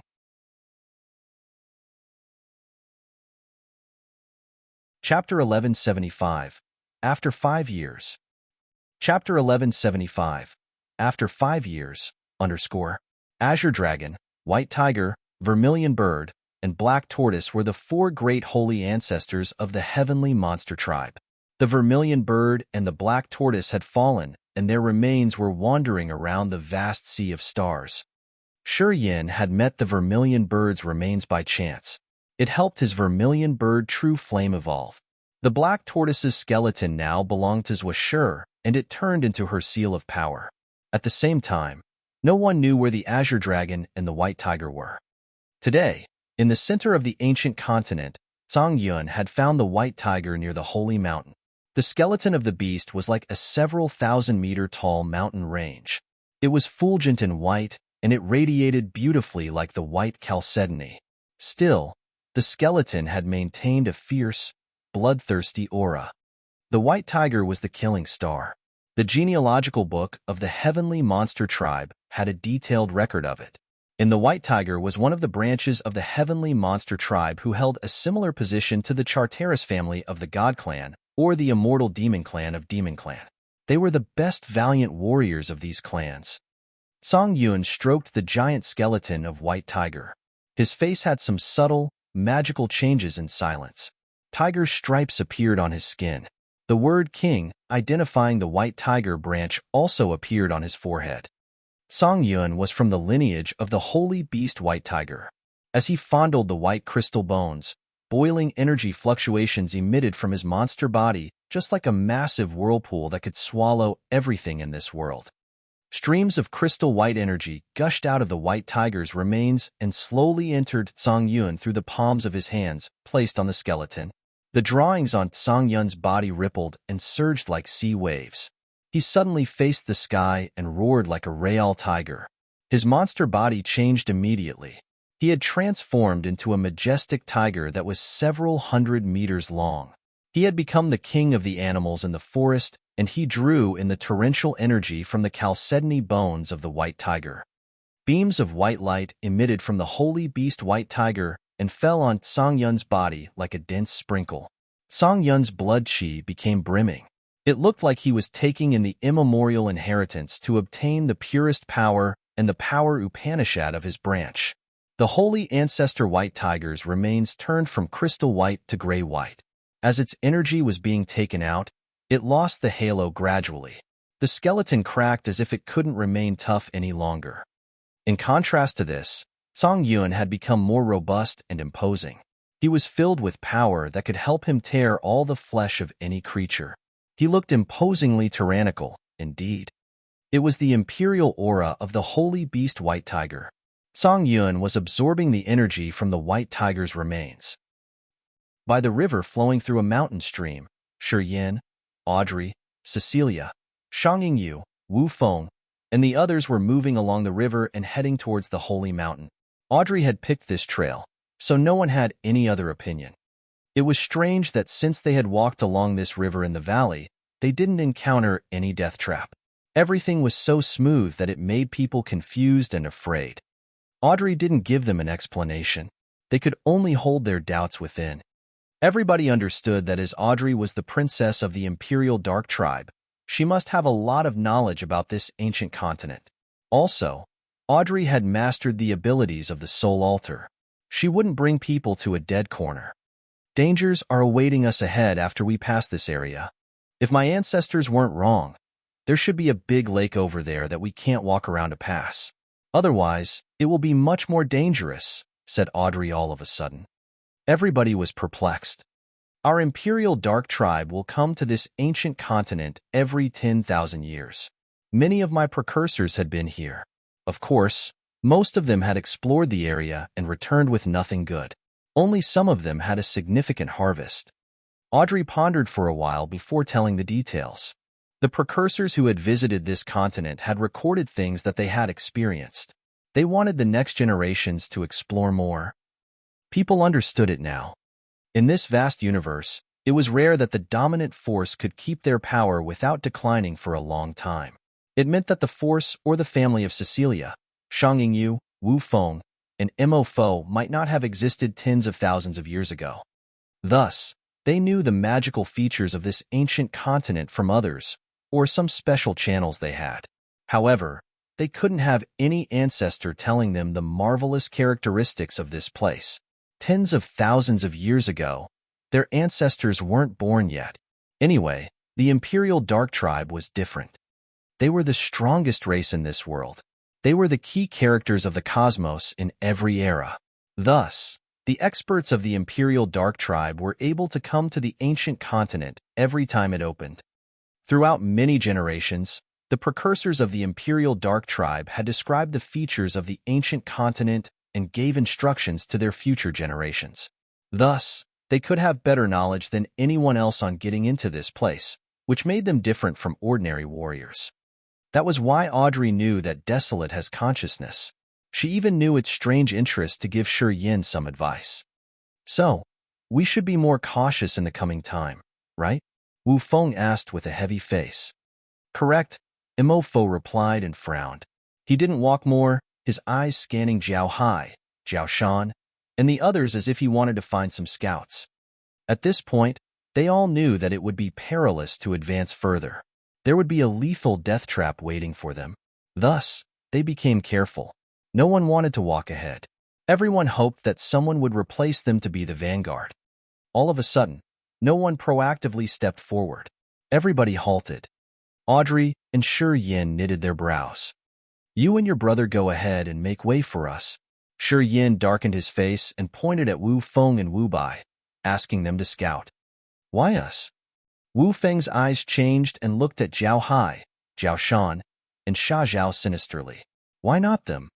He turned to Cecilia and Shang Yu. "How about them?" Apparently, Wu Feng didn't want to do that. "It's okay if you don't want to go." Shi Yin pursed his lips and grinned. "Then leave this team?" Wu Feng felt a sudden chill in his heart. He couldn't help but look at Audrey with the hope that she would say something fair.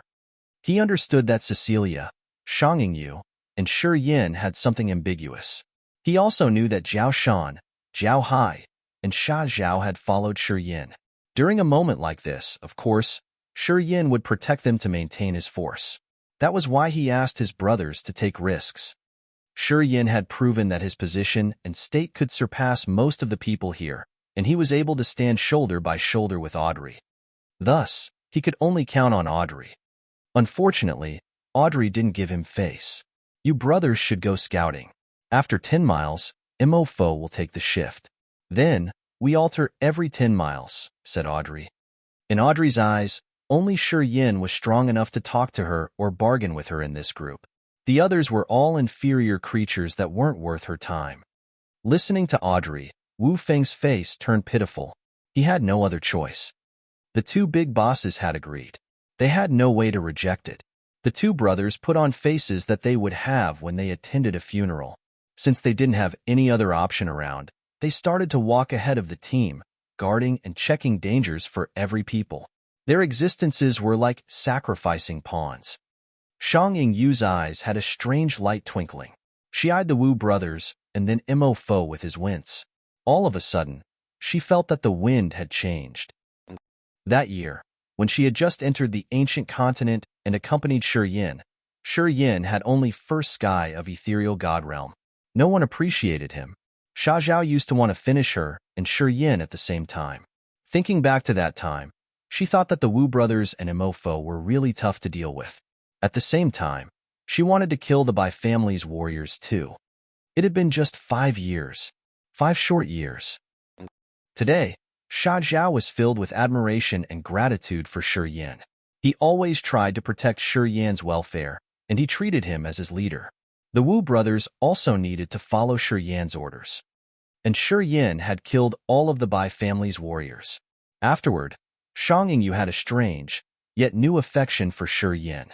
She also viewed him from another angle. After 5 times, people's position and status here had changed dramatically. It felt like they had survived several generations. Thinking about it, Shang Yu felt so emotional. Her cold and clear eyes studied Shi Yin quietly while her heart became resolute. He could change everything around him within 5 years. So, after 50 years or 500 years, could he change the entire world? Since Wu Feng and Wu Bai had walked in the front of the team to make way, they had indeed encountered a lot of troubles. The natural barriers had struck them all the time. Audrey and Shi Yin followed them closely. Once they found the Wu brothers encounter danger, they would help them timely. They had saved Wu Feng and Wu Bai many times. After 10 miles, it was Mo Fo's shift. This time, Mo Fo happily performed his role. He didn't resist even a bit. It was because Audrey and Shi Yin were worth their trust. They wouldn't ignore them when they were in danger. Audrey and Shi Yin were trying their best to reduce the losses for this team. Mo Fo had advanced 8 miles ahead. He halted and raised his voice. "Guys, check it out. There's a lake ahead of us, which looks like a bright mirror." People dashed forward and stood by Mo Fo to watch. They then saw a lake ahead of them that was so crystal clear that it was like a mirror.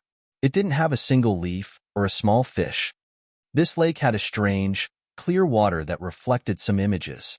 With a closer look, They found that there were the bright moon and the dazzling sun as big as the stone mill. People instinctively looked up to watch the sky. The sky was covered by the cotton clouds, and it left no gap for the sunlight to reach the ground. They didn't see a single star, let alone the sun or the moon. If there were no star, moon, or sun in the sky, why could they see their reflections on the water? Everybody frowned and felt something strange happening around them. This abnormal lake made them feel insecure. A cold, soft hand appeared in Yan's palm. He was surprised, and he turned around to find that it belonged to Cecilia. Cecilia didn't have her sexy makings anymore. She looked a little pale, mumbling with fear. "Remember, you've promised me to help me with something?" "I do," nodded Yan. Cecilia's cold finger pointed to the lake as she whispered, "It's this place. Will you come with me to the lake? You've promised me." Yan was astounded. "You're tuning in to the Warrior Lore YouTube channel. Don't forget to subscribe and join us on this journey to catch the most captivating stories.